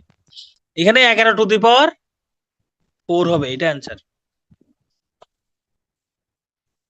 এবং অপশনে এটাই ছিল, 43 BCS অপশনটা এইভাবেই ছিল, এইভাবেই ছিল, 11 টু দি পাওয়ার 4, এটাই অপশনে ছিল। হ্যাঁ, 1 বছরে কয়বার নিচ্ছে সেটা দিয়ে ভাগ করবেন, তাই বলে টোটাল সময় দিয়ে না, কিন্তু 1 বছরে কয়বার নিচ্ছে সেটা ভাগ হবে। 3 মাসের কথা বললে, এই যে ধরেন 3 মাসের কথা বলছেন, এই জন্য আমি নিয়ে আসছি। ব্যাংকে টাকা জমা রাখা লস প্রজেক্ট না? অবশ্যই লস প্রজেক্ট। আপনি বিনিয়োগ করবেন, ব্যাংকে কেন টাকা রাখবেন? ব্যাংকে টাকা রাখা তো লস। বিনিয়োগ করেন, বিনিয়োগ করেন।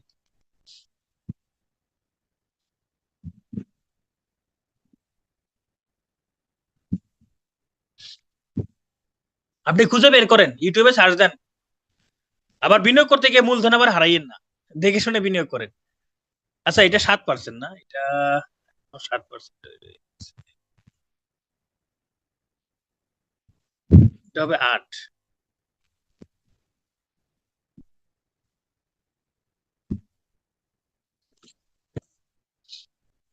যৌগিক মুনাফা বলতে আমি প্রথমে বললাম না, মুনাফার উপর মুনাফা। আচ্ছা, এবার চলেন এটা এটা করি, এটা করলে আশা করি সবার কনফিউশন ক্লিয়ার হয়ে যাবে। শতকরা 8%, শতকরা বার্ষিক 8% হার মুনাফা, মুনাফার হার 8%। সুদে ত্রৈমাসিক চক্রবৃদ্ধি, ত্রৈমাসিক মানে 3 মাস পর পর। কয় মাস পর পর? 3 মাস পর পর। 3 মাস পর পর। আচ্ছা, 3 মাস পর পর যদি কেউ সুদ নেয়, 3 মাস পর পর যদি কেউ সুদ নেয়, বছরে কয়বার সুদ নিবে? বছরে কয়বার সুদ নিবে? 4 বার। 4 বার। তাহলে মুনাফার হারটা 4 দ্বারা ভাগ করবে। এই যে 8 কে 4 দ্বারা ভাগ করেন, 3 দ্বারা ভাগ না কিন্তু। 3 মাস পর পর মানেই 3 দ্বারা ভাগ না। 3 মাস পর পর মুনাফা নিচ্ছেন, 3 মাস পর পর মুনাফা নিচ্ছেন। তাহলে বছরে কয়বার মুনাফা নেবেন? 4 বার মুনাফা নেবেন। তাহলে 4 দ্বারা ভাগ, তাহলে মুনাফার হার হবে 2%। এন এখানে বছর শেষে হিসাব করছে, 1 বছর শেষে। তাহলে 1 বছর শেষে, 1 বছরে কয়বার মুনাফা নেবে? 4 বার। তাহলে এন এর মান 4। যদি বলতো 2 বছর, যদি এখানে 2 বছর থাকতো যে 2 বছর শেষে, তাহলে এর মান হতো 4 দুগুণে 8। এবার বুঝতে পারছেন তো? তাহলে এখানে এন এর মান হলো 4। এবার মূলধন বের করেন, মূলধন বের করেন। এই 500 টাকার উপর 2% হারে মুনাফা 4 বার, 102 ভাগ 100, 102 ভাগ 100, 102 ভাগ 100, 102 ভাগ 100, এটা হিসাব করলে যা হবে তাই অ্যান্সার।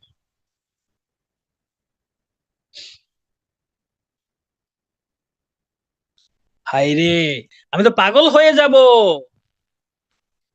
এন মানে হচ্ছে, এন এন শব্দটার অর্থ কি? এন মানে হচ্ছে বছরে কতবার সুদ নেয়।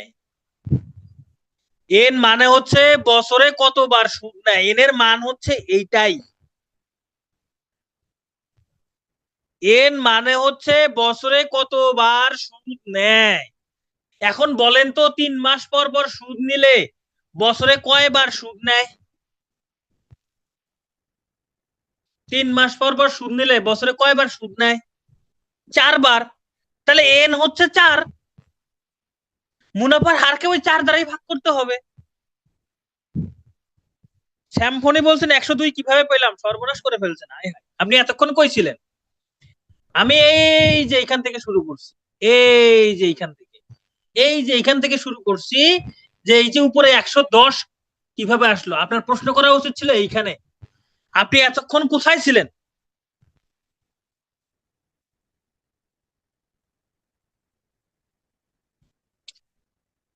শুধু 4 দিয়ে ভাগ দিবেন কেন?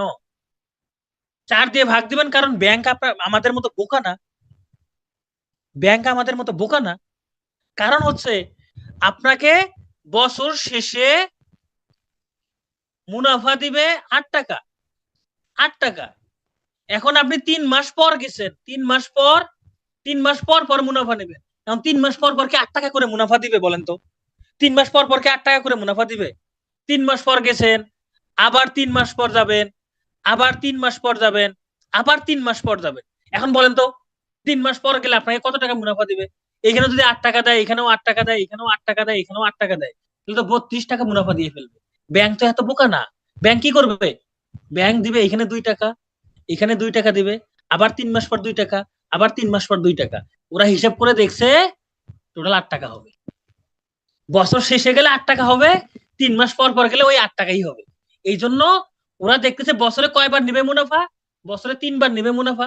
যেহেতু বছরে 3 বার মুনাফা নেবে, সরি বছরে 4 বার মুনাফা নেবে, এই জন্য মুনাফাটাকে 4 দ্বারা ভাগ করে 3 মাস পর পর 2 টাকা করে দিচ্ছে। এবার বুঝতে পারছেন? হ্যাঁ, আগের ম্যাথে 2 বছর ছিল, যে ম্যাথে 2 বছর ছিল, 2 বছর। এখানে 2 বছর ছিল, বছরে বছরে 2 বার করে নেয়, বছরে 2 বার করে নেয়। বছরে কয়বার নেয়? 2 বার। বছরে যদি 2 বার নেয়, তাহলে 2 বছরে কয়বার নেবে? 2 বছরে 4 বার নিবে, 4 বার, এই জন্য n এর মান 4। ওকে, আচ্ছা, সরল মুনাফার চক্রবৃদ্ধি মুনাফার পার্থক্য এটা আমি করে দিব না, এটা আপনারা করবেন, এটা আপনারা করবেন। এই যে এটা, এই যে এই অঙ্কে বলছে সরল মুনাফার চক্রবৃদ্ধি মুনাফার পার্থক্য কত। ভাই সরল মুনাফা বের করা শিখাইছি, চক্রবৃদ্ধি মুনাফা বের করা শিখাইছি, সরল মুনাফার চক্রবৃদ্ধি মুনাফা বের করে বিয়োগ করবে, বের করে এই দুটা বিয়োগ করবে, বিয়োগ করলে অ্যান্সার। ঠিক আছে, তাহলে এই যে এটা সরল মুনাফার চক্রবৃদ্ধি মুনাফা বের করবেন, বের করে কি করবেন, বিয়োগ করবেন, বিয়োগ করলে উত্তর পেয়ে যাবেন। পার্থক্য মানে বিয়োগ বলছে, আর কিছুই না। তাহলে এগুলো আপনারা নিজেরা করবেন, এগুলো হোমওয়ার্ক, প্র্যাকটিস হয়ে যাবে, এগুলো হচ্ছে হোমওয়ার্ক। ওকে, তো চলেন এবার আমরা বাস্তব সংখ্যা করি। বাস্তব সংখ্যা বেশি সময় লাগবে না, বাস্তব সংখ্যা আমি খুব বেশি টাইপ করাবো না। রাইসা, রাইসা আর মিতু, আপনারা যে সূত্রের কথা বলছেন ভাই, সূত্র আমি জানি, সূত্র আমি জানি, সূত্র আমি পড়াবো না, সূত্র তো আমি প্রথমে বাদ দিয়ে দিছি, সূত্র আমি তো প্রথমেই বাদ দিয়ে দিছি। বেসিকটা বোঝার চেষ্টা করেন, বেসিকের মধ্যে মজা আছে। আপনি সূত্র মুখস্থ করে অঙ্ক করতে চাচ্ছেন, বেসিকটা বোঝেন, অঙ্কের স্বাদটা বুঝতে পারবেন। হ্যাঁ, ইম্পর্টেন্ট গুলোই করবো। তো বাস্তব সংখ্যার প্রকার ভেদটা একটু আমাদের জানা দরকার না? বাস্তব সংখ্যা গুরুত্বপূর্ণ, সব না, আমি যা করাবো তাই দেখেন, এখানে খুব বেশি আমি করাই নাই। বাস্তব সংখ্যার প্রকার ভেদটা দেখেন, বাস্তব সংখ্যা এটাকে বড় হাতের আর দ্বারা প্রকাশ করা হয়। হ্যাঁ, বাস্তব সংখ্যা মানে কি, যত সংখ্যা লেখা যায় চোখে দেখেন সবই বাস্তব। তো এই বাস্তব সংখ্যাকে দুই ভাগে ভাগ করছে,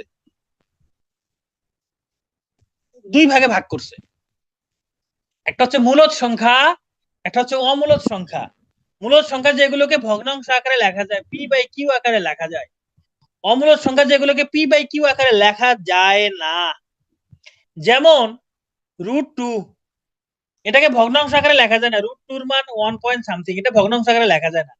√3, √5, √7, √6, এগুলো হচ্ছে অমূলদ সংখ্যা। পাই অমূলদ সংখ্যা, এগুলো কি সংখ্যা, অমূলদ সংখ্যা, এগুলোকে ভগ্নাংশ আকারে লেখা যায় না। মূলদ সংখ্যাকে ভগ্নাংশ আকারে লেখা যায়, যেমন ধরেন 2, 3, এগুলো মূলদ সংখ্যা। এই যে 1/2, -2, -3, 5, হ্যাঁ, এই যে 1.23, এগুলো সবই হচ্ছে মূলদ সংখ্যা।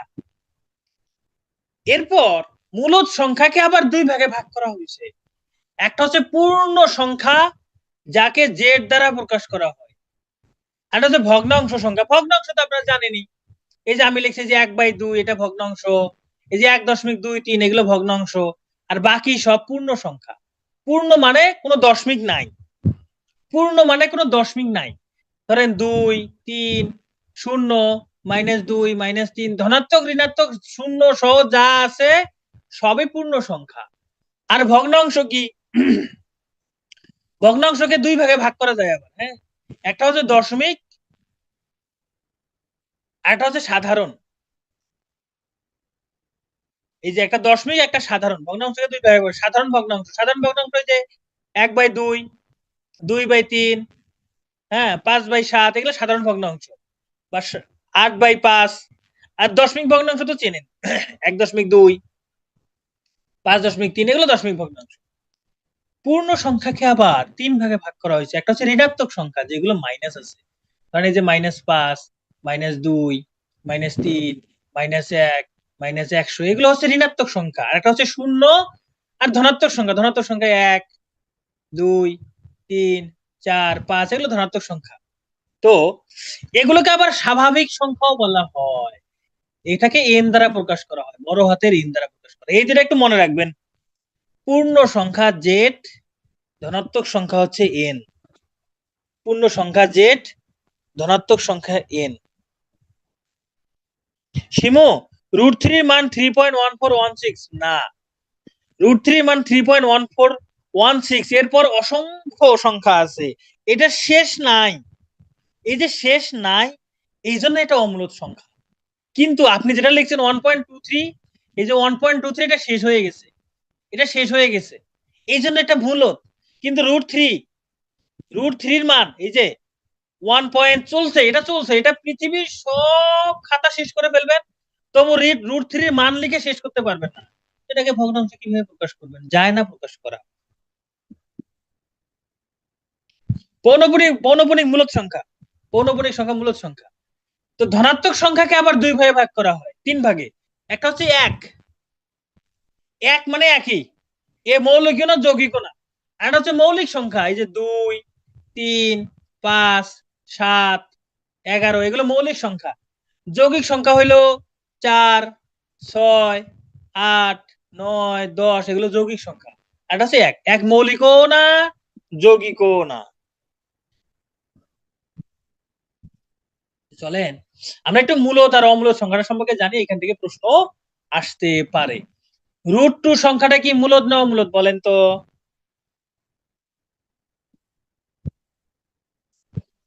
√2 মূলদ না অমূলদ? অমূলদ সংখ্যা, কারণ এটাকে ভগ্নাংশে প্রকাশ করা যাবে না। ইহা একটি অমূলদ সংখ্যা। ইহা অমূলদ সংখ্যা। √27/48, এটা মূলদ না অমূলদ? √27/48, এটা কি মূলদ নাকি অমূলদ?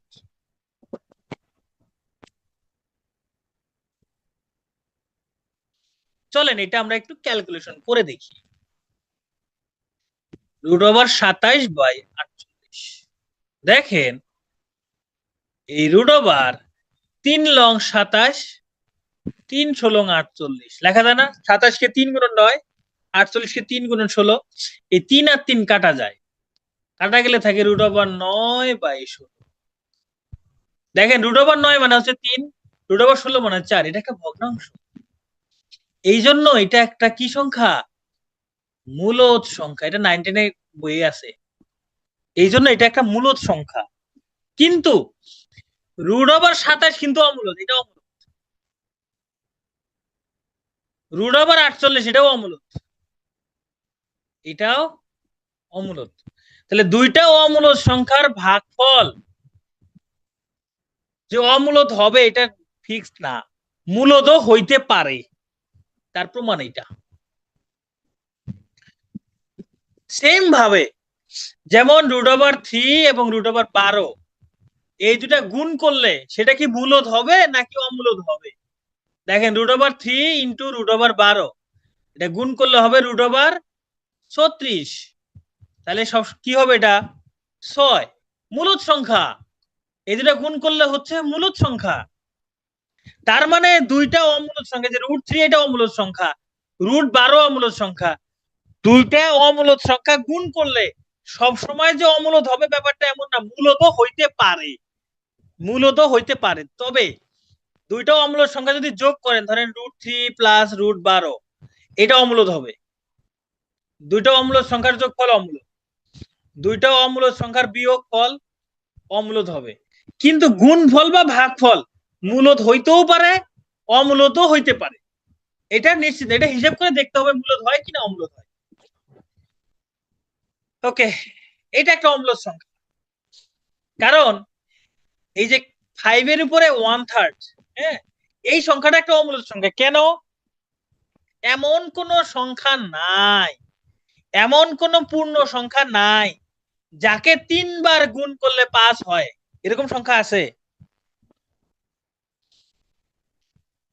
এমন কোন সংখ্যা কি আছে যাকে 3 বার গুণ করলে 5 হবে? নাই, এই জন্য এটা অম্লজ সংখ্যা, এই জন্য এটা অম্লজ সংখ্যা।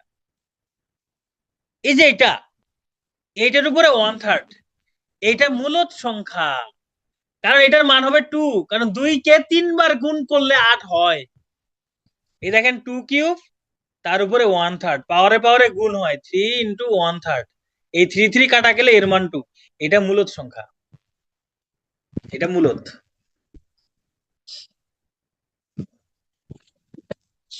ওকে, আমরা মৌলিক সংখ্যা সম্পর্কে একটু জেনে রাখি। এখানে 1 থেকে 1000 পর্যন্ত মৌলিক সংখ্যা দেওয়া আছে, 1 থেকে 1000 পর্যন্ত। তাহলে এগুলো কি করতে হবে বলেন? এখানে 1 থেকে 1000 পর্যন্ত সব মৌলিক সংখ্যা লেখা আছে, এই 1 থেকে 1000 মৌলিক সংখ্যাগুলো কি করতে হবে? মৌলিক সংখ্যা মনে রাখার কোনো টেকনিক নাই।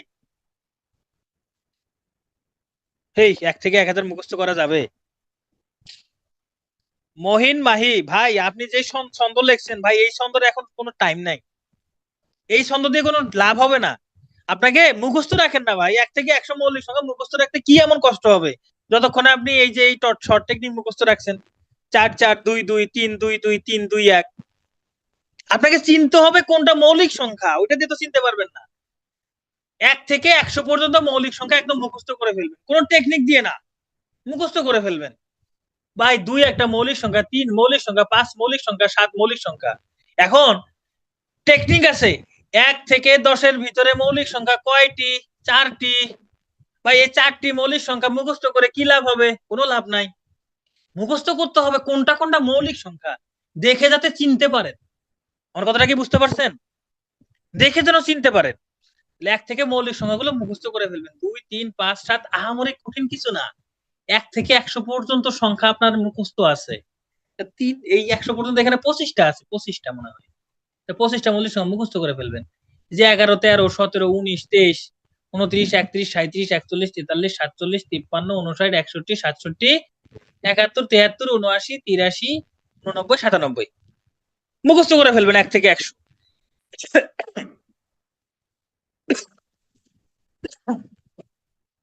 তো এগুলো মুখস্থ থাকলে হবে। 200 পর্যন্ত মুখস্থ করতে পারলে আরো ভালো। 200 পর্যন্ত মুখস্থ করতে পারলে তাহলে আর কোনো সমস্যা নাই, তাহলে যে কোনো অঙ্ক আসলে আপনারা পারবেন। চলেন আমরা কয়েকটা অঙ্ক করি। আচ্ছা, কয়েকটা অঙ্ক করার আগে সহমৌলিক সংখ্যা কি?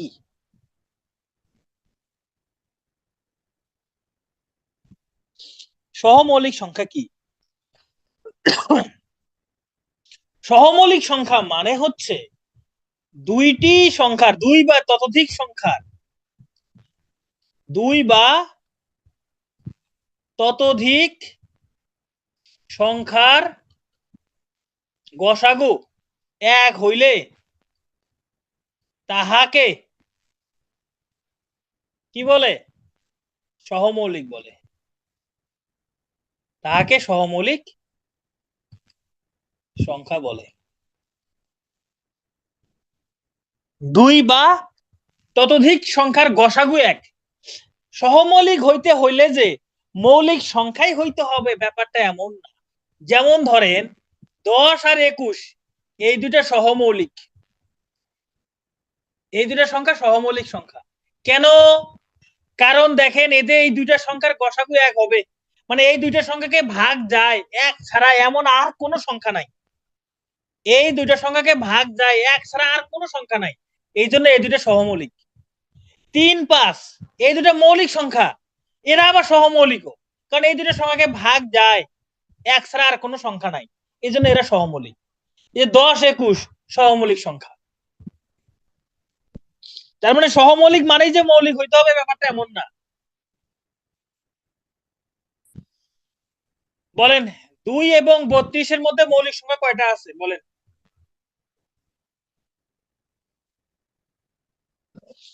2 এবং 32-এর মধ্যে মৌলিক সংখ্যা কয়টি আছে? চলেন আমরা দেখি 2 এবং 32-এর মধ্যে মৌলিক সংখ্যা কয়টি আছে। এই 2 এবং 32-এর মধ্যে মৌলিক সংখ্যা নাই, হায় হায়, কয় কি? 2 এবং 32-এর মধ্যে মৌলিক সংখ্যা হচ্ছে 3 5 7 11 13 17 19 23 29 31। কয়টা হইলো? 1 2 3 4 5 6 7 8 9 10টা। 10টা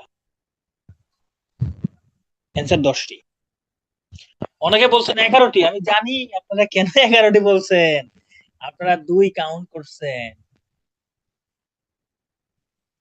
আপনারা 2 কাউন্ট করছেন, এইখানে 2 কাউন্ট হবে না, 2 কাউন্ট হবে না, 32ও কাউন্ট করা যাবে না, তাহলে এখানে 10টি আছে। তাহলে এবার আপনারা বলেন 2 থেকে 31-এর মধ্যে মৌলিক সংখ্যা কয়টি আছে বলো তো দেখি? 2 থেকে 31-এর মধ্যে মৌলিক সংখ্যা কয়টি?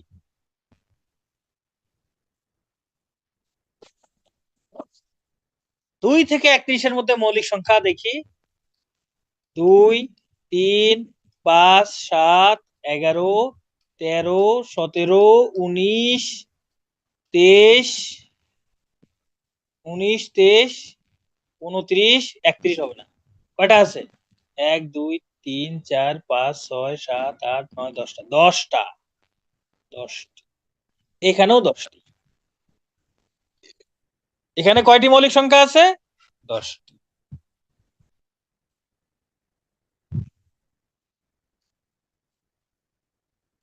আচ্ছা, এবার আরেকটা প্রশ্ন। বলেন 2 থেকে 31 পর্যন্ত মৌলিক সংখ্যা কয়টি আছে? বলেন তো দেখি, 2 থেকে 31 পর্যন্ত মৌলিক সংখ্যা কয়টি আছে? দেখি।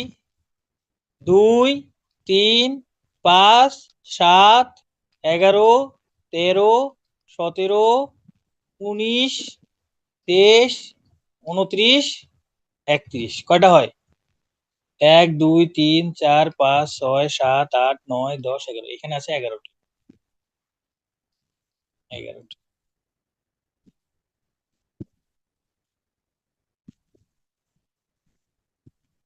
গ্যান্জাম লেগে গেছে না?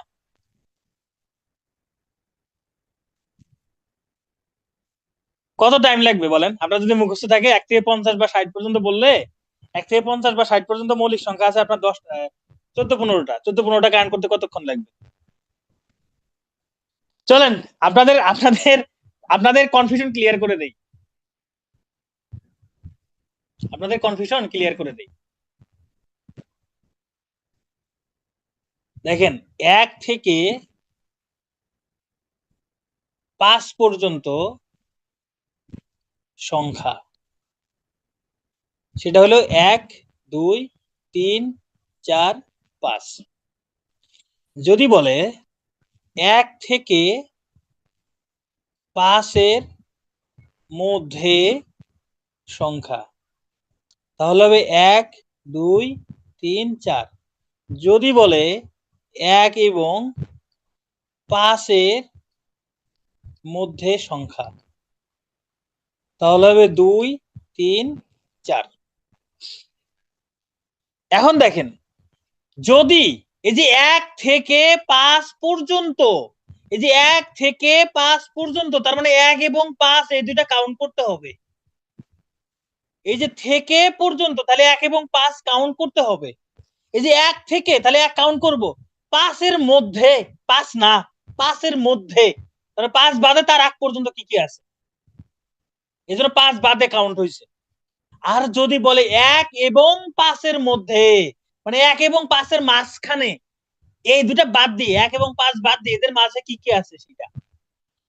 এবার বুঝতে পারছেন যে কখন কোনটা নিব, কখন নিব না?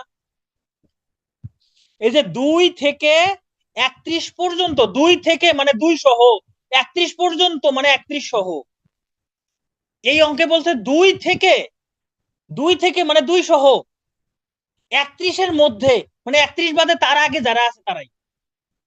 আর এই অঙ্কে বলছে 2 এবং 32 এর মধ্যে, তার মানে 2 বাদ দিয়ে, 32 বাদ দিয়ে এদের মাঝখানে যেসব মৌলিক সংখ্যা আছে সেগুলো। বুঝতে পারছেন? তার মানে থেকে পর্যন্ত থাকলে এইখানকার সংখ্যা কাউন্ট হবে, থেকে মধ্যে থাকলে প্রথমেরটা কাউন্ট হবে, যার সাথে থেকে থাকবে সেটা কাউন্ট হবে। একটু কথার মার প্যাচ আছে। তো আপনারা এই এক্সাম্পলটা শুধু একটু মনে রাখবেন যে 1 থেকে 5 পর্যন্ত, তাহলে 1 এবং 5 কাউন্ট হয়েছে। 1 থেকে 5 এর মধ্যে, আর 5 এর মধ্যে মানে ওই 5 বাদে তার আগের গুলো। 1 এবং 5 এর মধ্যে মানে 1 এবং 5 এর মাঝখানে, এইটুকুই, আর কিছু না।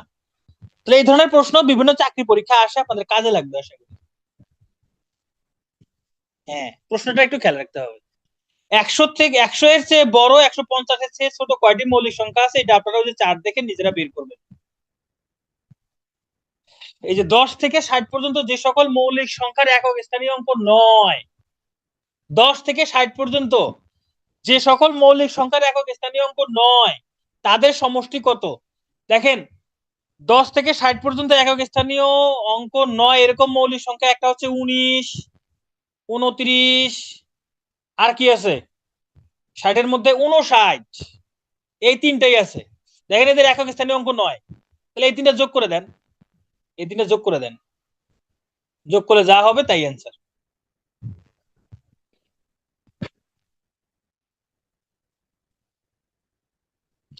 ভগ্নাংশ সংক্রান্ত, এটা খুব ইম্পর্টেন্ট। হ্যাঁ, এটা খুবই ইম্পর্টেন্ট।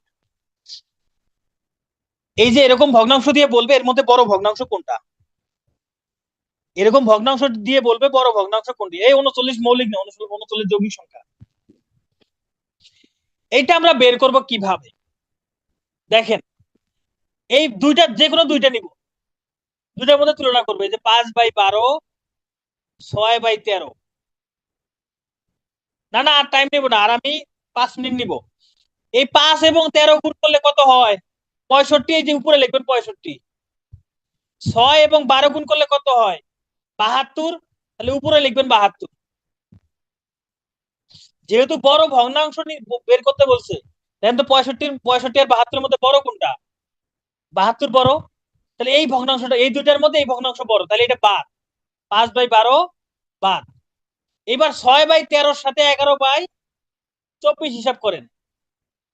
6/13 গুণন গুণন না, 11/24, এই দুটার মধ্যে হিসাব করেন। 11 আর 13 গুণ করলে কত হয়? 130, 143, তাই না?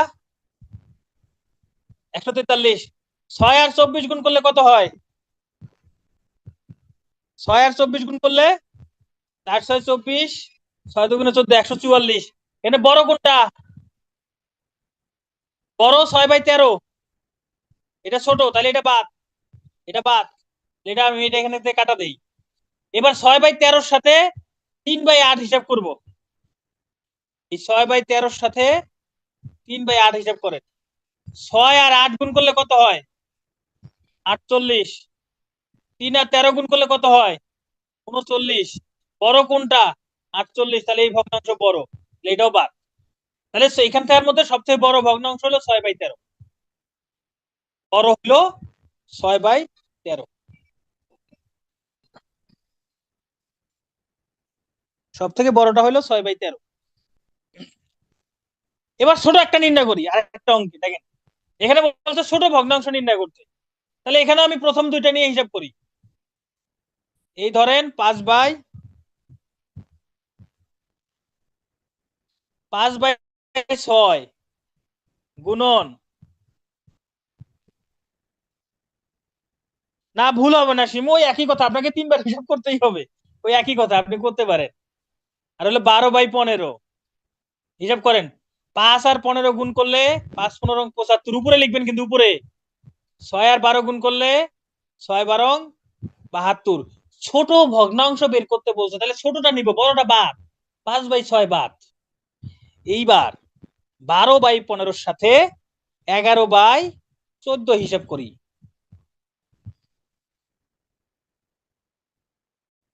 তাহলে 12 আর 14 গুণ করলে কত হয় বলেন? এই গুণ করেন, আমি গুণ পারি না। 12 আর 14 গুণ করলে কত হয়? 12 12 144। 144 এর সাথে আর 24 যোগ করে দেন। 12 2 24, তাহলে কত হবে? 168, তাই না? 168। 11 15 গুণ করলে 150, আর 15 165।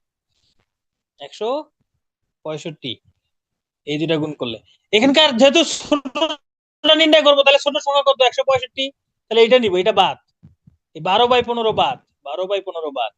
এবার আসেন 11/14 সাথে 17/21 হিসাব করি। গুণ না, বারবার গুণ আসে। তাহলে 11 আর 21 গুণ করলে কত হয়?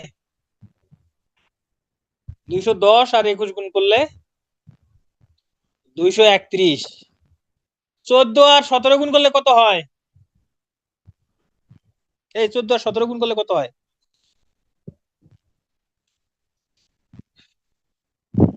238। ঠিক আছে, তাহলে 238। ছোট কোনটা? 231 ছোট, তাহলে বড় 17/21, 17/21 বাদ। তাহলে ছোট ভগ্নাংশ হইল 11/14। এটা হলো অ্যান্সার।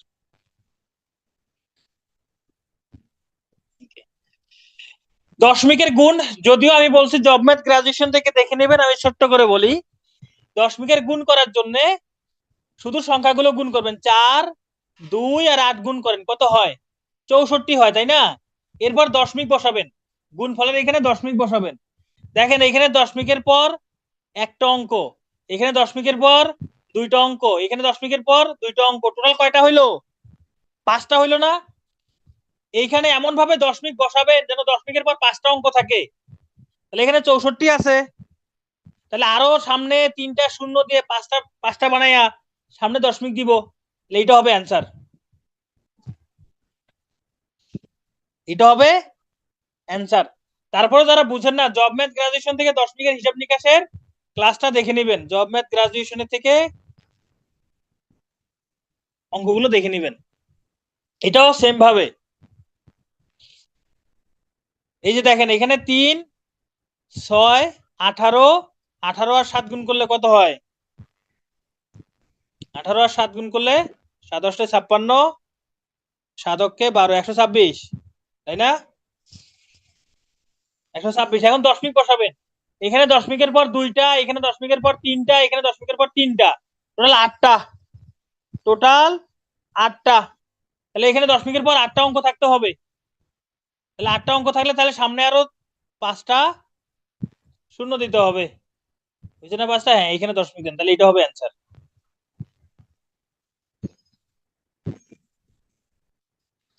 টেলিগ্রামে জিজ্ঞাসা করবেন, একটা কোর্স আছে ফ্রি কোর্স, ওটা করবেন। Thank you.